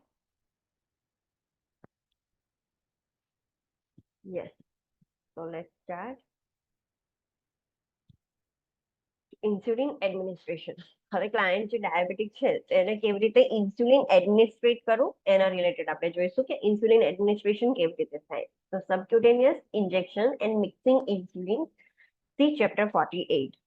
Chapter 48 છે જ્યાં પછીનું મેડિકેશન એડમિનિસ્ટ્રેશન. તો કેવી રીતે ઇન્સ્યુલિન મિક્સિંગ કરવું એ બધું જ આપણે આના મેડિકેશન્સમાં જોઈશું. સેકન્ડ છે insulin pumps. Continuous subcutaneous insulin infusion is administered an externally worn device that contains a syringe and pump. Different types of pumps are available, and the one selected is based on the client's need. Insulin પંપથી, જે આપણે infusion pump કેવું હોય એવી રીતે ઇન્સ્યુલિનનું pump હોય, એમાં insulin syringe એમાં સેટ થઈ શકે અને એમાં આપણે ડોઝ ને ક્લાયન્ટના નીડ અકોર્ડિંગ આપણે એને સેટ કરી શકીએ. તો એનાથી કન્ટિન્યુઅસલી ઇન્સ્યુલિન અંદર એડમિનિસ્ટર થયા કરે. ઇન્સ્યુલિન પંપ આપણે ક્યારે યુઝ કરવો પડે, કઈ કન્ડિશનમાં યુઝ કરવો પડે? કે જ્યારે ક્લાયન્ટને ડાયાબિટીક કીટોએસિડોસિસ થાય. એ ટ્રીટમેન્ટ માટે આપણે એને કન્ટિન્યુ ઇન્સ્યુલિન થેરાપી પર મૂકવું પડે કે ઇન્સ્યુલિન ઇન્ક્રીઝ થાય અને જે કીટોન્સ છે એ ઓછા થાય અને કાર્બોહાઈડ્રેટ મેટાબોલિઝમ થાય અને ફેટ અને પ્રોટીન સ્પેર થઈ જાય ઇન્સ્યુલિનથી. તો જ્યારે ક્લાયન્ટને ડાયાબિટીક કીટોએસિડોસિસ હોય ત્યારે આપણે ઇન્સ્યુલિન પંપની જરૂર પડે. The client inserts the needle or Teflon catheter into the subcutaneous tissue, usually on the abdomen or upper arm, and secures it with a tape or transparent dressing. The needle or Teflon catheter is changed at least every 2 to 3 days. અને એ insulin pump client ઘરે પણ લઈ શકે છે. ક્લાયન્ટને સમજાવવાનું કે instruction આપવાની કે નીડલ હોય કાં તો ટેફલોન કેથેટર હોય જે ડાયરેક્ટલી સબક્યુટેનિયસ ટિશ્યુની અંદર ઇન્સર્ટ કરી દેવાના અને એને ફોરઆર્મ એટલે કે અપર આર્મમાં કાં તો એબ્ડોમન પર તમે ઇન્સર્ટ કરી શકો છો, અને પછી ટેપથી કાં તો ટ્રાન્સપરન્ટ ડ્રેસિંગ હોય એને ત્યાંથી સિક્યોર કરી દેવાનું. અને ક્લાયન્ટને સમજાવવાનું કે એવરી 2 to 3 ડેઝ થાય એટલે નવી નીડલ કાં તો નવું ટેફલોન કેથેટર યુઝ કરવાનું. 2 to 3 ડેઝમાં એને ચેન્જ કરવાનું. A continuous basal rate of insulin infuses. In addition, on the basis of the blood glucose level, the anticipated food intake, and the activity level, the client delivers a bolus of insulin before each meal. એમાં એક regular રેટથી insulin infuse થતું હોય. Additionally જ્યારે ક્લાયન્ટનું blood એમાં એક dose એનો set હોય, આ ડોઝથી જ જતું હોય, પણ એ ઇન્સ્યુલિન પંપ એટલું મતલબ એડવાન્સ છે કે જ્યારે ક્લાયન્ટનું ગ્લુકોઝ લેવલ ડિટેક્ટ કરીને, ક્લાયન્ટનું ફૂડ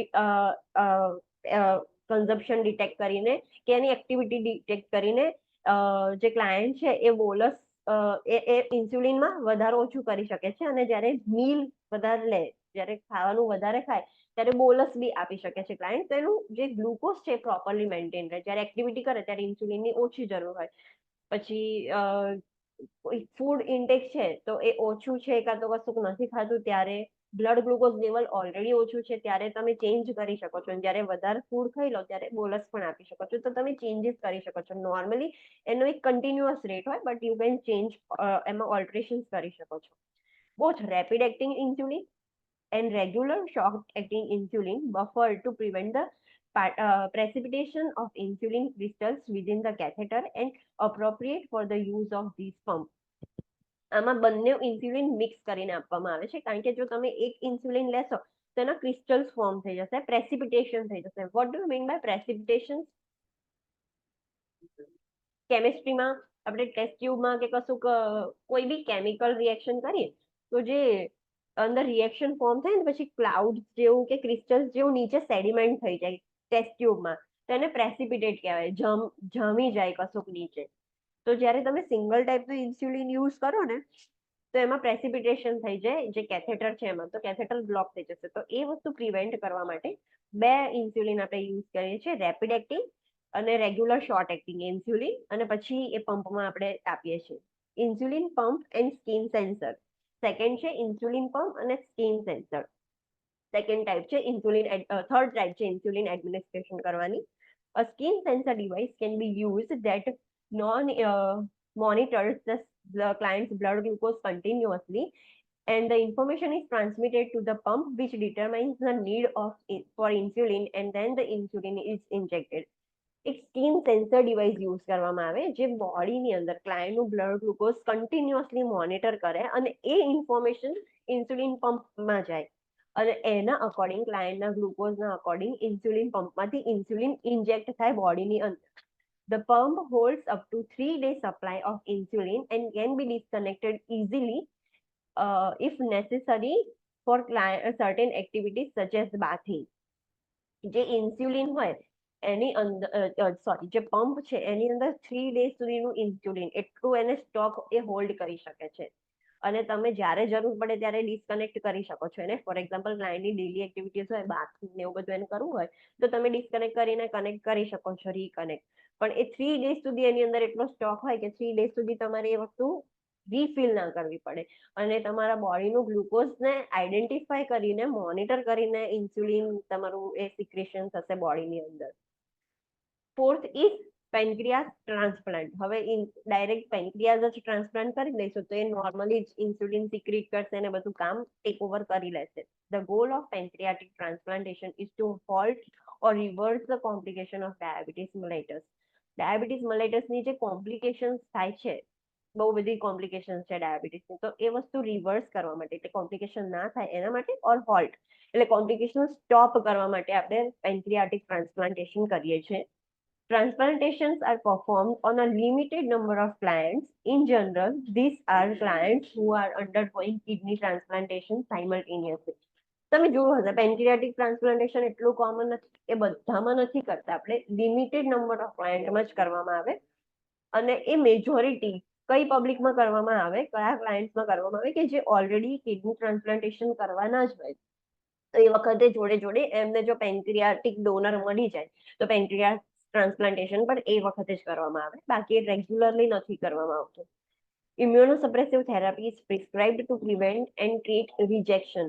આપણને ખબર છે કે આપણી જ બોડીના સેલ્સ ફોરેન બોડી સમજીને એન પર અટેક કરી દેશે અને એને રિજેક્ટ કરી દેશે. તો રિજેક્શન પ્રિવેન્ટ કરવા માટે આપણી બોડીની ઇમ્યુનિટીને ડાઉન કરવી પડશે, એટલે ઇમ્યુનોસપ્રેસિવ થેરાપી આપવી પડશે જે આપણી બોડીની ઇમ્યુનિટીને ડાઉન કરે અને નવા જે ઓર્ગન ટ્રાન્સપ્લાન્ટેડ કરે છે એને રિજેક્ટ ના કરી દે. Next is self monitoring of blood glucose level. ક્લાયન્ટને સમજાવવાનું કે તમારે જાતે બી ઘરે તમારું બ્લડ ગ્લુકોઝ મોનિટર કરવું પડશે. તો કેવી રીતે કરવાનું એ સમજાવવાનું ક્લાયન્ટને. Self monitoring provides the client with the current blood glucose level and information to maintain the good glycemic control. Self monitoring ક્લાયન્ટને શું હેલ્પ કરે છે કે એમને તરત જ જે ટાઈમે મોનિટર કર્યું એમને તરત જ એ ટાઈમનું એમનું બ્લડ શુગર કેટલું છે ખબર પડશે અને એનાથી એ મોનિટરિંગ પરથી એ લોકો એમનું જે ગ્લાયસેમિક કંટ્રોલ છે એ પ્રોપરલી મેન્ટેન કરી શકશે, સારો એવો મેન્ટેન કરી શકશે. Monitor requires a finger prick to obtain a drop of blood testing. અને આ મોનિટરિંગ કરવાનું હોય તો એમાં એમને એક ફિંગર પ્રિક કરવું પડે, એક સ્મોલ ડ્રોપ ઓફ બ્લડ લેવા માટે ફિંગર પ્રિકિંગ કરવું પડે. Alternative site testing obtains blood from the forearm, upper arm, abdomen, thigh or calf is available using specific measurement devices. આપણું જે હોસ્પિટલમાં યુઝ કરીએ છીએ એવું ડિવાઇસ નહીં, અલગ ટાઈપના ડિવાઇસીસ બી આવે, તો તમે એ યુઝ કરો તો તમે અલગ અલગ જગ્યાએથી બી બ્લડ સેમ્પલ લઈ શકો છો, પણ એનું ડિવાઇસ થોડુંક અલગ હશે પેલા કરતા. Test must be used with caution in client with a diabetic neuropathy. જે લોકોને ડાયાબિટીક ન્યુરોપેથી હોય જેમની નર્વ્સ ડેમેજ થઈ ગઈ હોય, જેમને બ્રેનમાં ડેમેજ હોય, તો એમનામાં ખાસ ધ્યાન રાખવાનું પ્રિકિંગ કરતી વખતે, આ ટેસ્ટ કરતી વખતે, બીકોઝ એમની નર્વ્સ ઓલરેડી ડેમેજ છે. ક્લાયન્ટને સેન્સેશન નહીં આવે, ક્લાયન્ટને વધારે વાગશે કે કશું કરશે તો બી ક્લાયન્ટને ખબર નહીં પડે. ક્લાયન્ટ ઇન્સ્ટ્રક્શન્સ, જ્યારે સેલ્ફ મોનિટરિંગ કરતું હોય કોઈ ક્લાયન્ટ, તેને શું ઇન્સ્ટ્રક્શન્સ આપવાની? Let's see that box 47.30. Okay. Client instructions for self-monitoring of blood glucose levels. So instructions આપવાનું client ને, use the proper procedure to obtain the sample for determining the blood glucose level. જેની procedure છે proper use કરવાની, તો એનું accurate આપણને blood શું કહેવાય ખબર પડશે. જેટલું સેમ્પલ જોઈએ છે, સેમ્પલ બી પ્રોપર લેવાનું, જે પ્રોસિજર છે એ બી પ્રોપર કરવાની, તો તમને પ્રોપર બ્લડ ગ્લુકોઝ લેવલ ખબર પડશે. Perform the procedure precisely to obtain accurate result. અને જે પ્રોસિજર છે એકદમ પ્રિસાઇઝલી કરવાની, જે રીતે થતી હોય એ રીતે જ કરવાની, તો જ સાચા રિઝલ્ટ આવશે. Follow the manufacturer's instructions for glucometer. હવે જે ગ્લુકોમીટર છે એમાં દરેક ગ્લુકોમીટરનું અલગ અલગ ફંક્શન હોય, ફીચર્સ હોય, બટન્સ અલગ અલગ હોય, તો જે મેન્યુફેક્ચરની ઇન્સ્ટ્રક્શન્સ છે કે આ ગ્લુકોમીટર આવી રીતે યુઝ કરવાનું, દરેકમાં યુઝર મેન્યુઅલ હોય, તો એ પ્રમાણે ઇન્સ્ટ્રક્શન્સ ફોલો કરવાની. Wash hands before and after performing the procedure to prevent infection. Hand washing કરવાનું. If needed, calibrate the monitor as instructed by the manufacturer. Calibrate મતલબ કે તમે એ જે મોનિટરિંગ છે એમાં તમે અમુક ચેન્જીસ કરી શકો છો. લાઈક તમારું જે આખું રેકોર્ડ હોય, આપણે હોસ્પિટલમાં જોયું હશે કે પ્રીવિયસ ડેટા ને એવું બધું આપણે જોવું હોય તો જોઈ શકીએ છીએ. તો જે પ્રમાણે મેન્યુફેક્ચરર્સમાં ઇન્સ્ટ્રક્શન્સ આપ્યું હોય કે તમે આવી રીતે એમાં ચેન્જીસ કરી શકો છો, કે આવી રીતે જોવું હોય તો પ્રીવિયસ હિસ્ટ્રી ને બધું જોઈ શકો છો, તે જે પ્રમાણે મતલબ મેન્યુફેક્ચરના ઇન્સ્ટ્રક્શન્સ હોય એ પ્રમાણે ફોલો કરવાનું. Check the expiration date on the test strips. જે બ્લડ ગ્લુકોઝ મોનિટરિંગની જે સ્ટ્રીપ્સ હોય, ગ્લુકોઝ સ્ટ્રીપ્સ, એમની બી એક્સપાયરી ડેટ ચેક કરવાની, બીકોઝ એની અંદર સર્ટેન કાઇન્ડ ઓફ કેમિકલ્સ નાખ્યા હોય કે તમે જેવું બ્લડનું ડ્રોપ નાખો તો તરત જ એમાંથી ગ્લુકોઝ આઈડેન્ટિફાય થાય. તો એ એક્સપાયર થઈ જશે તો પછી ફોલ્સ રિઝલ્ટ આવશે, તો એનું એક્સપિરેશન ડેટ ચેક કરવાની. If the blood glucose level result do not seem reasonable, reread the instructions, reassess the technique, check the expiration date of the test strips and perform the procedure again to verify the results. તમે blood glucose check કર્યું, પેશન્ટને સમજાવવાનું કે જો તમે blood glucose check કરો અને જે રિઝલ્ટ આવે તમને એવું લાગે કે આવું તો હોય જ ના શકે, આટલું બધું વધારે આટલું બધું ઓછું થઈ જ ના શકે, તો ફરીથી ઇન્સ્ટ્રક્શન્સ રીડ કરવાના કે મેં કંઈક પ્રોસિજર કરવામાં લોચો કર્યો, ટેકનિકમાં લોચો કર્યો છે, એ ફરીથી રીઅસેસ કરવાનું, એક્સપાયરી ડેટ ચેક કરવાની સ્ટ્રીપ્સની, અને ફરીથી પરફોર્મ કરવાની આખી પ્રોસિજર, અને ફરીથી ચેક કરવાના રિઝલ્ટ, વેરીફાઈ કરવાના કે ઓકે સેમ જ રિઝલ્ટ આવે છે કે પછી હવે ચેન્જીસ થયા એ ચેક કરવાનું. Next is urine testing. Urine testing normally શું કહેવાય કે ઘરે તો ના કરી શકે, પણ એ હોસ્પિટલમાં થઈ શકે. Blood glucose in the urine એવો ટેસ્ટ આપણે કરીએ છીએ, હોસ્પિટલમાં થાય પણ એ ઘરે ના થાય. Urine testing for glucose is not reliable indication for the blood glucose level and do not use for monitoring purpose. જે બ્લડ ગ્લુકોઝ આપણે યુરિન ગ્લુકોઝ છે એટલું બધું રિલાયબલ નથી, એટલું બધું એક્યુરેટ નથી કે ક્લાયન્ટનું આપણને વેલ્યુ ખબર પડે કે એના બ્લડમાં કેટલું ગ્લુકોઝ છે. બ્લડ ગ્લુકોઝ કરતા જે યુરિન ગ્લુકોઝ ટેકનિક છે બહુ રિલાયબલ નથી, એટલે આપણે એને બહુ ખાસ મોનિટરિંગ પર્પઝ માટે યુઝ નહીં કરતા. આપણે ક્યારે એવું સાંભળ્યું કે ક્લાયન્ટને એવું કહેતા હોય કે રેગ્યુલરલી તમારી યુરિનનો ગ્લુકોઝ ચેક કરો તો તમને ગ્લુકોઝ આઈડેન્ટિફાઈ થશે? નો, આપણે બ્લડ ગ્લુકોઝ જ યુઝ કરીએ છીએ મોનિટરિંગ પર્પઝ માટે. Instruct the client in the procedure for testing for urine ketones. ક્લાયન્ટ્સને સમજાવવાનું કે યુરિન કીટોન્સનું ટેસ્ટિંગ કેવી રીતે આપણે કરી શકીએ છીએ, બીકોઝ યુરિનમાં કીટોન્સ આવે, what does this indicate? Type 1 Ketoacidosis. કીટોએસિડોસિસ. ક્લાયન્ટના યુરિનમાં કીટોન્સ હવે આવવાનું ચાલુ થઈ ગયું, એનો મતલબ કે ઇન્સ્યુલિન ઓછું પડે છે. તમે શું કહેવાય કે જે નોર્મલ હોવું જોઈએ એટલું છે નહીં, તમે નોર્મલ જેટલી જરૂર છે રિક્વાયરમેન્ટ એટલું નથી લેતા, એના લીધે ફેટ અને પ્રોટીન બ્રેકડાઉન થાય છે અને કીટોન્સ બિલ્ડઅપ થાય છે. તો ક્લાયન્ટને સમજાવવાનું કે કીટોનનું ટેસ્ટિંગ કરતું રહેવાનું, જે ટાઈપ 1 ડાયાબિટીસ વાળા હોય એમના માટે છે પણ ખાસ.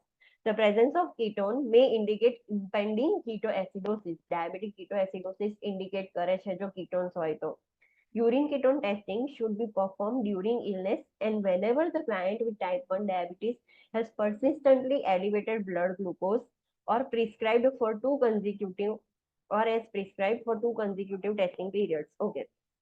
ક્લાયન્ટને ક્યારે કહેવાનું કે ક્યારે યુરિન કીટોન એ ઘરે નહીં કરી શકે, પણ ક્લાયન્ટને સમજાવવાનું કે તમે ક્યારે ટેસ્ટિંગ કરાવી શકો કે જ્યારે તમે ઇલ હોવ, તમે બીમાર હોવ, ત્યારે તમને ખબર છે કે બ્લડ ગ્લુકોઝ ઇન્ક્રીઝ થશે, ઇન્સ્યુલિનની ડિમાન્ડ ઇન્ક્રીઝ થશે અને તમારાથી કદાચ ઓછું લેવાઈ ગયું છે કે કશું બી પ્રોબ્લેમ થશે, તો ડ્યુરિંગ ઇલનેસ તમારે ખાસ ચેક કરાવવાનું યુરિન કીટોન્સ. અને જ્યારે તમારું પર્સિસ્ટન્ટલી શુગર હાઈ રહેતું હોય, શુગર હાઈ કેમ રહે છે? ઇન્સ્યુલિન ઓછું પડે છે ત્યારે બ્લડ ગ્લુકોઝ હાઈ રહે છે. તો બહુ જ શુગર કન્ટિન્યુઅસલી 2 કન્ઝિક્યુટિવ ટેસ્ટ તમે કર્યા, સ્ટીલ તમારું બ્લડ ગ્લુકોઝ મેન્ટેન નથી રહેતું 2 ડેઝ સુધી, તો પછી તરત જ તમારે યુરિન કીટોન્સનો ટેસ્ટ કરાવી દેવાનો, તો તમને આઈડેન્ટિફાઈ રહે અને ડાયાબિટીક કીટો એસિડોસિસ ના થઈ જાય. બીકોઝ એ થઈ જશે ડાયાબિટીક કીટો એસિડોસિસ, તો એ બહુ જ ફેટલ કન્ડિશન્સ છે. અન્ડરસ્ટેન્ડ? અત્યાર સુધી આપણે શું જોયું? એક વખતે આ જે ટોપિક છે રિવાઇઝ કરી લઈએ, બીકોઝ આના પછી જે હું ટોપિક ચલાવીશ ને એમાં તમને બહુ જ કન્ફ્યુઝન થશે. હાઇપરગ્લાઇસેમિયા, હાઇપોગ્લાઇસેમિયા બધું મિક્સ થઈ જશે. તો ફટાફટ આનું રિવિઝન કરી લઈએ. પ્રોબ્લેમ્સ ઓફ ધ પેન્ક્રિયાસ, એમાં ફર્સ્ટ પ્રોબ્લેમ છે ડાયાબિટીસ મલાઇટસ. ડાયાબિટીસ મલાઇટસ એટલે પેન્ક્રિયાસ છે એ પ્રોપરલી ઇન્સ્યુલિન સિક્રીટ નથી કરતા, ડેફિશિયન્ટ છે, ઓરસ એટલું અમાઉન્ટ નથી કે જેટલું એક ગ્લુકોઝનું મેટાબોલિઝેશન માટે જરૂરી છે. એ ટાઈપ 1 ને ટાઈપ 2 છે. ટાઈપ 1 માં મેઇન કોમ્પ્લિકેશન શું છે કે અગર ઇન્સ્યુલિન ઓછું થઈ જશે તો ડાયાબિટીક કીટો એસિડોસિસ થઈ જશે. પછી આપણે એનું અસેસમેન્ટ જોયું કે જે લોકોને ડાયાબિટીસ હોય એના અસેસમેન્ટમાં શું જોવા મળે. ડાયાબિટીસ આપણે કઈ રીતે મેનેજ કરી શકીએ છીએ? તો first we have seen diet. ડાયટથી આપણે મેનેજ કરી શકીએ છીએ. ટાઈપ 1 નહીં. ટાઈપ 1 ને શેનથી મેનેજ કરવાનું? ઇન્સ્યુલિન. ઇન્સ્યુલિન. પણ યસ, પણ ટાઈપ 2 છે એને આપણે ડાયટથી મેનેજ કરી શકીએ છીએ. ડાયટ એન્ડ બીજું શું શેનાથી મેનેજ કરી શકીએ? Exercise. Exercise. Okay, diet and એક્સરસાઇઝથી મેનેજ નથી થતું તો આપણે શું કરીશું? OH. Yes, oral hypoglycemic agents આપીશું.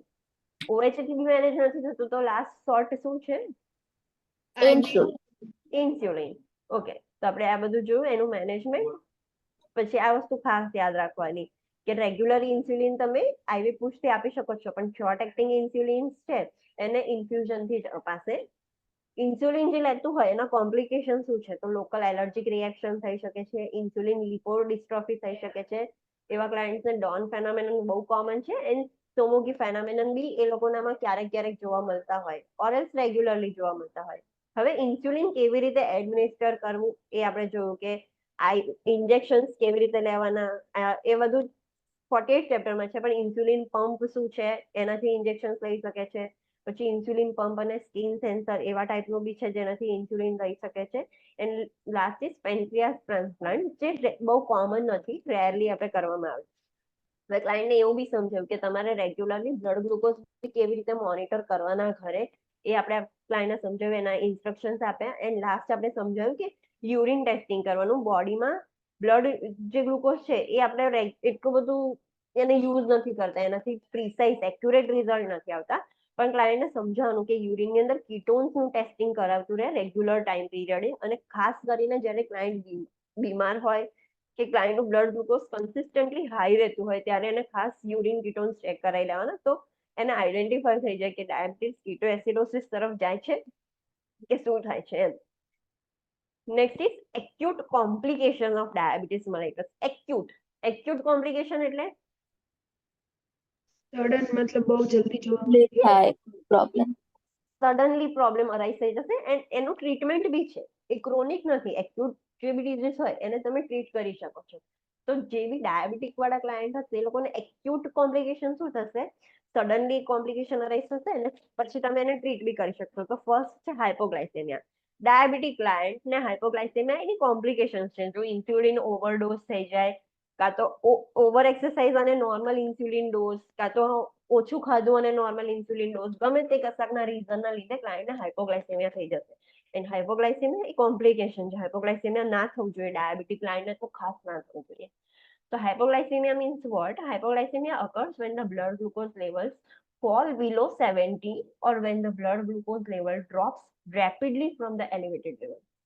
Hypoglycemia આપણે ક્યારે કહી શકીએ કે જ્યારે એનું બ્લડ ગ્લુકોઝ લેવલ 70 mg પર dl કરતા ઓછું હોય, ઓર એલ્સ એનું બ્લડ એટલું હાઈ હતું, મતલબ બ્લડ ગ્લુકોઝ લેવલ એલિવેટેડ હતું અને સડનલી ડ્રોપ થઈ ગયું due to excessive dose of insulin કે એની હાઉ સડનલી ડ્રોપ થઈ ગયું, તો સડનલી હાઇપોગ્લાયસેમિયામાં જતું રહેશે client. Hypoglycemia is caused by too much insulin or too large amount of oral hypoglycemic agent, too little food or excessive activity. કેમ થાય હાઇપોગ્લાયસેમિયા?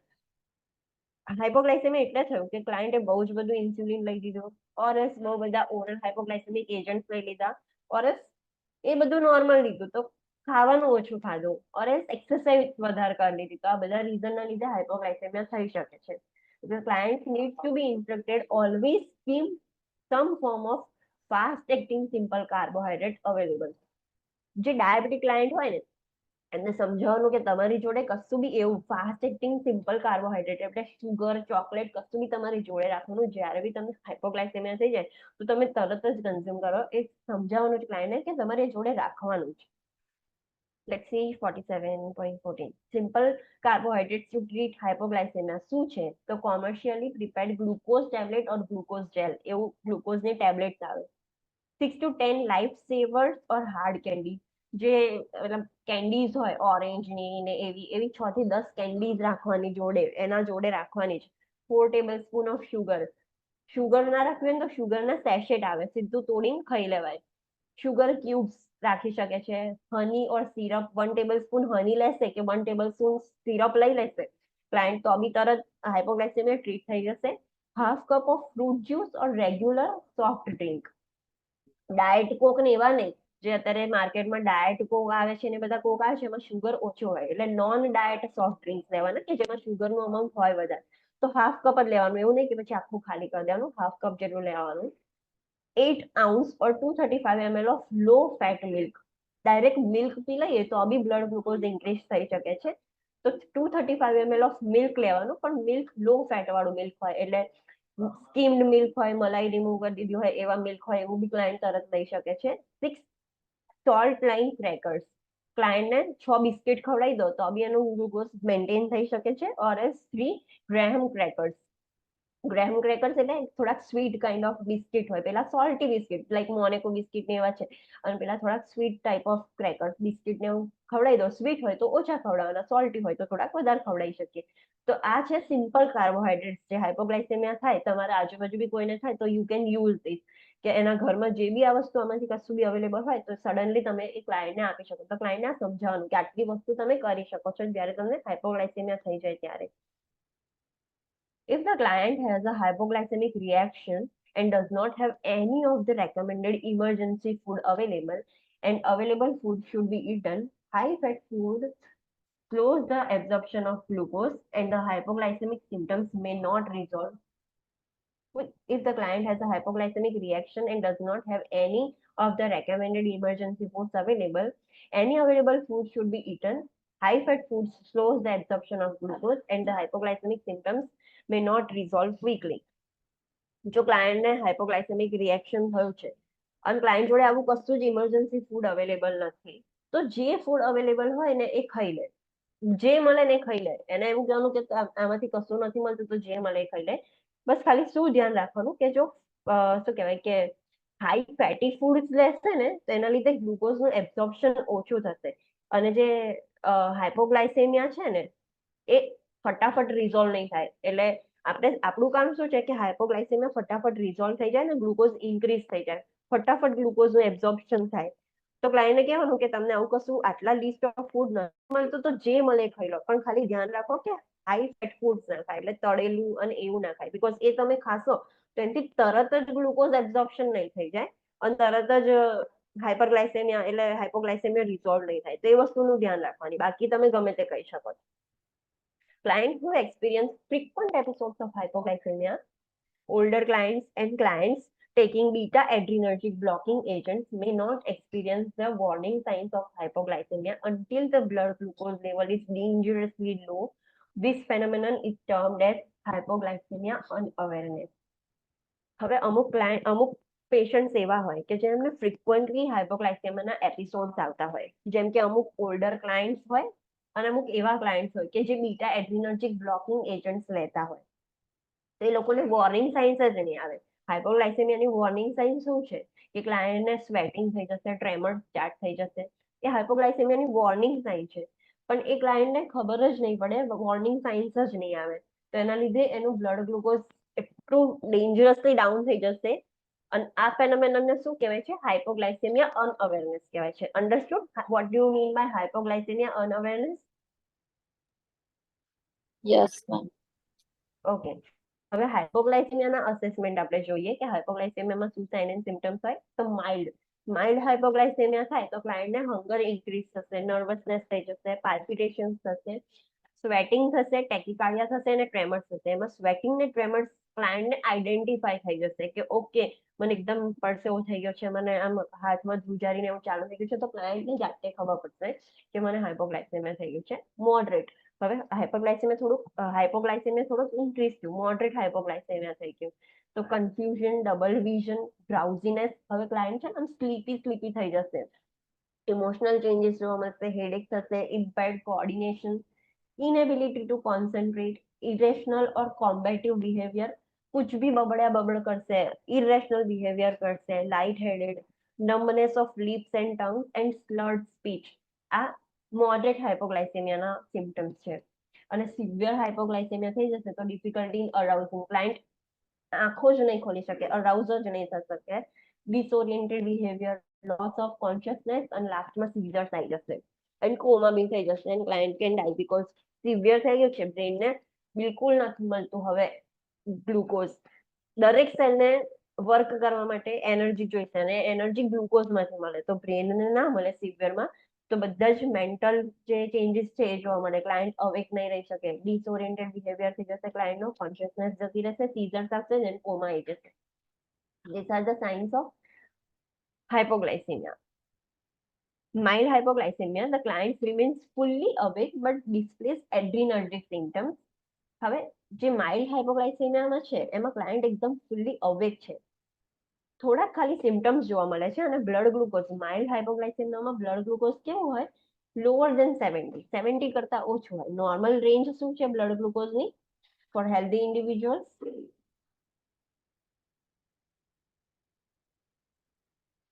What is the normal range of blood glucose for healthy individuals? 70 to 100. 70 to 110 or 120.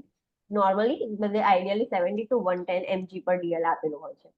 તો 70 કરતા ઓછું થાય અને mild હાઇપોગ્લાઇસેમિયા કહેવાય. હવે જે ડાયાબિટીક ક્લાયન્ટ છે એમનું તો 110 થી બી વધારે જ રહેશે અને એમનું 70 થી ઓછું ડ્રોપ થઈ જાય એનો મતલબ કે કેટલું સડનલી ડિક્રીઝ થઈ ગયું. એટલા માટે ડાયાબિટીક ક્લાયન્ટમાં હાઇપોગ્લાઇસેમિયા વધારે શું કહેવાય કન્સર્નિંગ છે.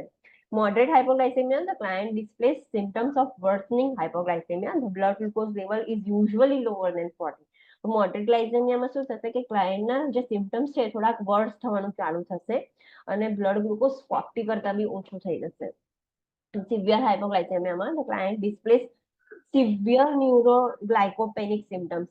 એકદમ બ્રેનની અંદર બહુ જ ગ્લાયકોપેનિયા થઈ ગયું છે એટલે ગ્લુકોઝ ઓછું થઈ ગયું છે અને સિવિયર સિમ્પટમ્સ શો કરશે અને બ્લડ ગ્લુકોઝ 20 કરતા બી ઓછું થઈ જશે. મતલબ યુ કેન ઇમેજિન કે કેટલું વર્સ કન્ડિશન થઈ જશે. તમે ક્લાયન્ટ અનકોન્શિયસ થઈ જશે, તમે ગમે તેટલું કરશો એ ઉઠી નહીં શકે, તમારે એને ફાસ્ટ ગ્લુકોઝ જ આલવું પડશે ફટાફટ.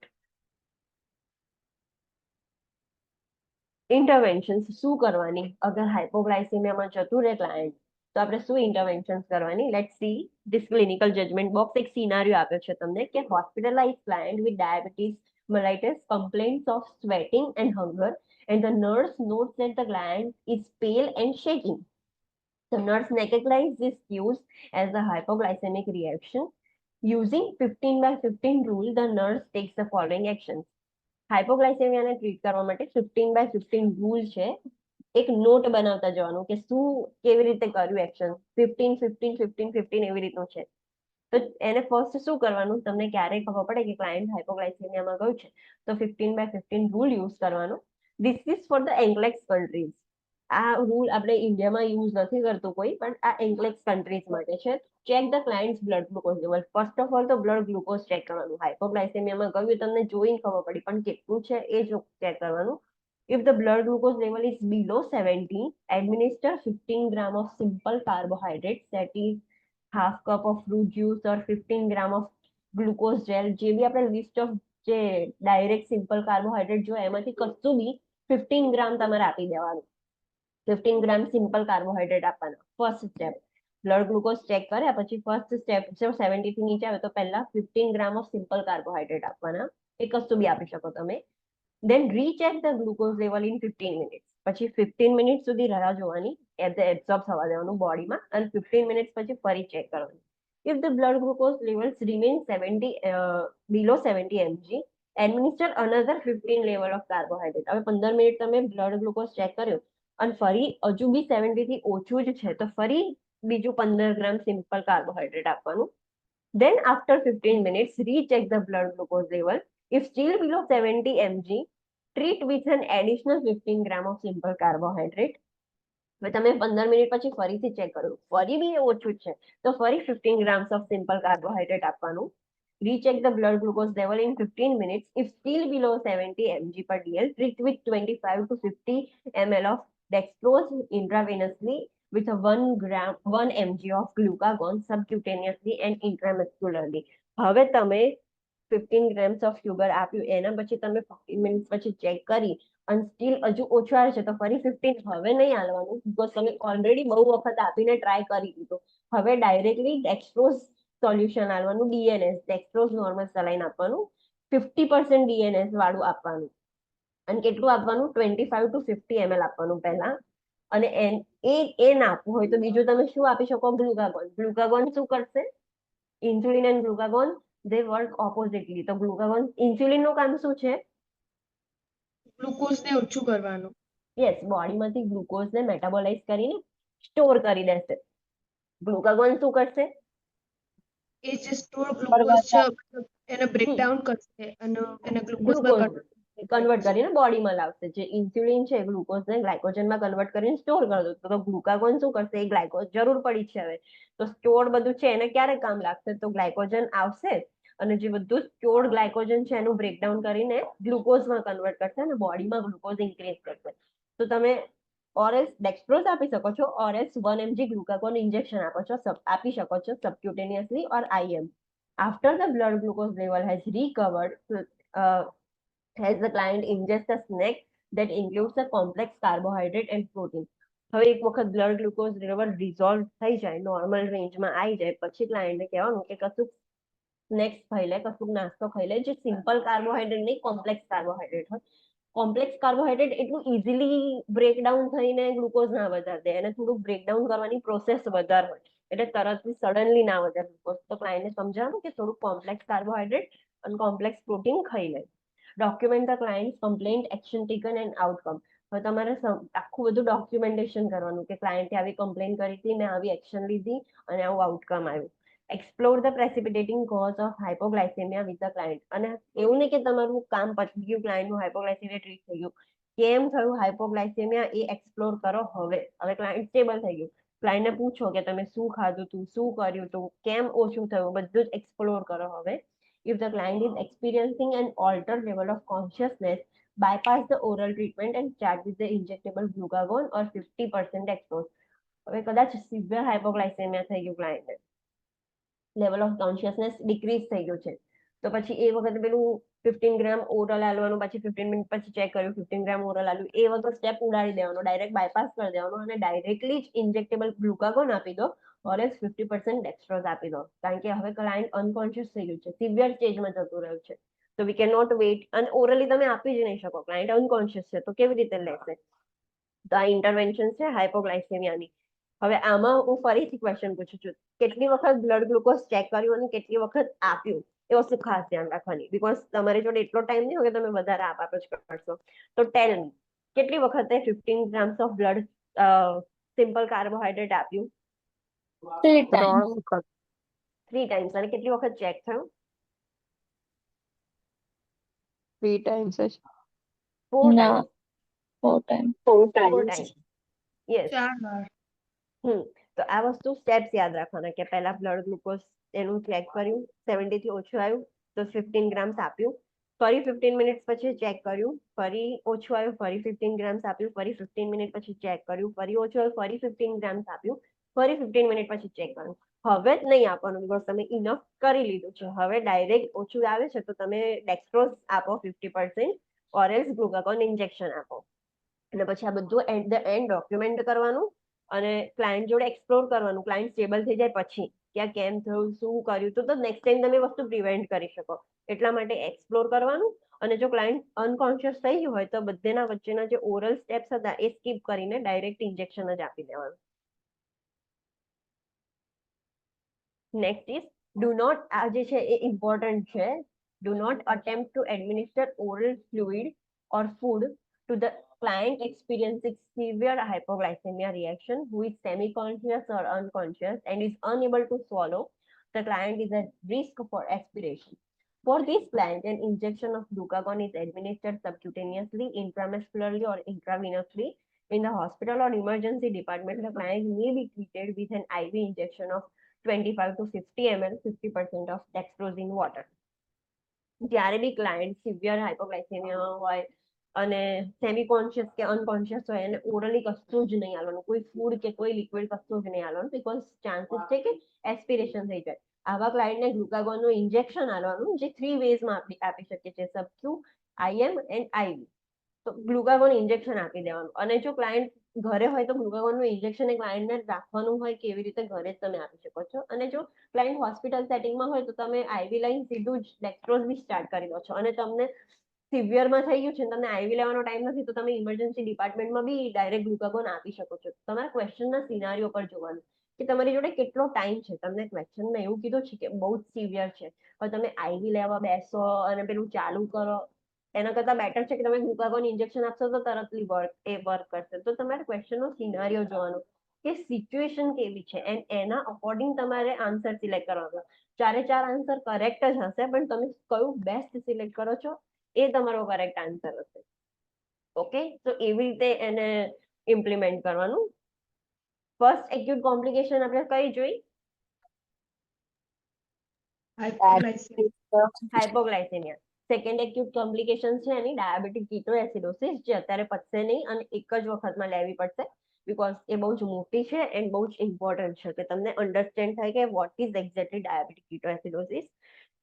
So let's do a quick revision of today's class. આજે આપણે શું જોયું, કયા ગ્લેન્ડની એબનોર્માલિટીઝ, ડિઝીઝ કન્ડિશન જોયા આપણે? First Parathyroid gland. parathyroid gland. First disease was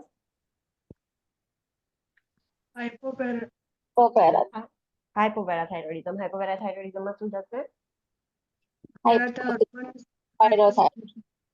પેરાથાઇરોઇડ હોર્મોન્સનું secretion ઓછું થઈ જશે અને એના લીધે કેલ્શિયમ બી બોડીની અંદર ઓછું થઈ જશે અને ફોસ્ફરસ ઇન્ક્રીઝ થઈ જશે અને હાઇપોકેલ્શિયમિયામાં મસલ્સ ઓવર એક્ટિવ થઈ જશે. તો એના રિલેટેડ આપણે સાઇન એન્ડ સિમ્પટમ્સ જોયા, ઇન્ટરવેન્શન્સ જોયા. પછી આપણે નેક્સ્ટ કન્ડિશન જોઈ હાઇપર પેરાથાઇરોઇડિઝમ. હાઇપર પેરાથાઇરોઇડિઝમમાં શું થશે?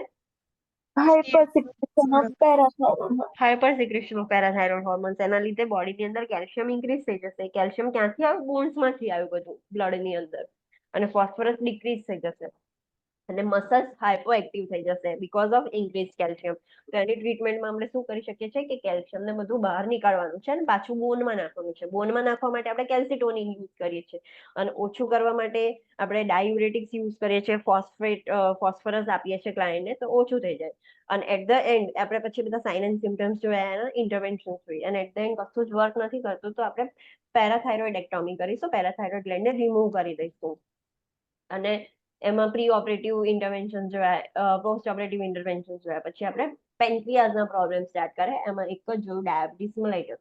ડાયાબિટીસ મેલાઇટસ શું છે, ટાઈપ 1 એન્ડ ટાઈપ 2 ટાઈપ, મતલબ 2 ટાઈપ્સના ડાયાબિટીસ છે, એનું અસેસમેન્ટ જોયું. કેવી રીતે મેનેજ કરવાનું, તો ડાયટથી મેનેજ કરવાનું ટાઈપ 2, એક્સરસાઇઝથી ટાઈપ 2 મેનેજ કરી શકીએ છીએ. સ્ટીલ એ નથી મેનેજ થતું તો ઓરલ હાઇપોગ્લાયસેમિક એજન્ટ્સ આપીને ટાઈપ 2 મેનેજ કરી શકીએ છીએ. એન્ડ લાસ્ટ શોર્ટ છે ઇન્સ્યુલિન, જે ટાઈપ 1 અને ટાઈપ 2 લાસ્ટ શોર્ટ માટે આપણે યુઝ કરીએ છીએ. હવે ક્લાયન્ટને સમજાવવાનું કે જ્યારે ઇન્સ્યુલિન લેતા હોય તો એના કયા કોમ્પ્લિકેશન્સ થઈ શકે છે. ઇન્સ્યુલિનના એ જોયા આપણે. લોકલ એલર્જીક રિએક્શન થઈ શકે છે, લિપોડિસ્ટ્રોફી થઈ શકે છે, ડોન ફેનોમેનન થઈ શકે છે, સોમોગી ફેનોમેનન થઈ શકે છે. આ કોમ્પ્લિકેશન્સ છે. ઇન્સ્યુલિન એડમિનિસ્ટ્રેશન કેવી રીતે કરવાનું એ આપણે આખું ક્લાયન્ટને સમજાવ્યું. સબક્યુટેનિયસ ઇન્જેક્શન હોઈ શકે, insulin pump and skin sensors, pancreas transplant એ આપણે સમજાયું. હવે ક્લાયન્ટને સમજાવવાનું કે તમે ઘરે કેવી રીતે તમારું ગ્લુકોઝ મોનિટર કરી શકો છો, એ આપણે આખું ક્લાયન્ટને અન્ડરસ્ટેન્ડ કરાવ્યું. યુરિન ટેસ્ટિંગ રિલેટેડ આપણે ક્લાયન્ટને નોલેજ આપ્યું કે યુરિન ટેસ્ટિંગ, બ્લડ ગ્લુકોઝ માટેનું યુરિન ટેસ્ટિંગ એટલું બધું રિલાયેબલ નથી, પણ તમે યુરિન કીટોન્સ માટે ટેસ્ટ કરાવી શકો છો. રેગ્યુલરલી કરાવતું રહેવાનું. અને ક્યારે કરાવવાનું, for example client every month કરાવતું હોય અને વચ્ચે એક વખત બીમાર પડી ગયો તો ભલે ને એવરી મંથ કરાવે છે, વચ્ચે બીમાર પડ્યું તો કરાવી દેવાનું. એટલે ડ્યુરિંગ ઇલનેસ કે જ્યારે બોડી સ્ટ્રેસમાં હોય ત્યારે ખાસ કરીને ચેક કરાવી લેવાનું. અને બ્લડ ગ્લુકોઝ સિવિયરલી હાઈ રહેતું હોય ત્યારે બી યુરિન કીટોન્સ ચેક કરાવી લેવાના. પછી આપણે એક્યુટ ઇલનેસ જોઈ, એક્યુટ કોમ્પ્લિકેશન જોઈ. ડાયાબિટીસની એક્યુટ કોમ્પ્લિકેશન, ફર્સ્ટ કોમ્પ્લિકેશન છે હાઇપોગ્લાયસેમિયા. હાઇપોગ્લાયસેમિયામાં શું થશે કે બ્લડ ગ્લુકોઝ સડનલી ડાઉન થઈ જશે, 70 કરતા ઓછું થઈ જશે, ઓર એઝ હાઈમાંથી સડનલી ડાઉન થઈ જશે. તો એ વખતે આપણે એમાં કયા સાઇન એન્ડ સિમ્ટમ્સ જોવા મળે ક્લાયન્ટનામાં એ આપણે જોયું. એનું અસેસમેન્ટ, એને કેવી રીતે ટ્રીટ કરવાનું એ આપણે જોયું. ઇન્ટરવેન્શન્સ આપણે જોયા. એનું નેક્સ્ટ કન્ડિશન છે, નેક્સ્ટ કોમ્પ્લિકેશન છે diabetic ketoacidosis, that we will see tomorrow. અત્યાર સુધી જે બી છે એ વાંચીને આવજો તો તમને ડાયાબિટીક કીટોએસિડોસિસ ત્યાં આગળની જે કન્ડિશન્સ છે એના ઉપર વધારે ખબર પડશે કે આમાં શું સમજાવવા માંગે છે, શું થાય છે. તો પ્લીઝ અત્યારે જે બી અત્યારે આપણે પત્યું છે એ રીડ કરી લેજો, કોન્સેપ્ટ ક્લિયર કરી લેજો. કશું ડાઉટ હોય તો you can ask me tomorrow. See you tomorrow at 9 AM morning. Any doubt?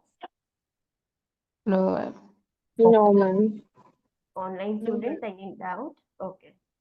Okay, thank you. Thank you, Thank you, ma'am. ma'am.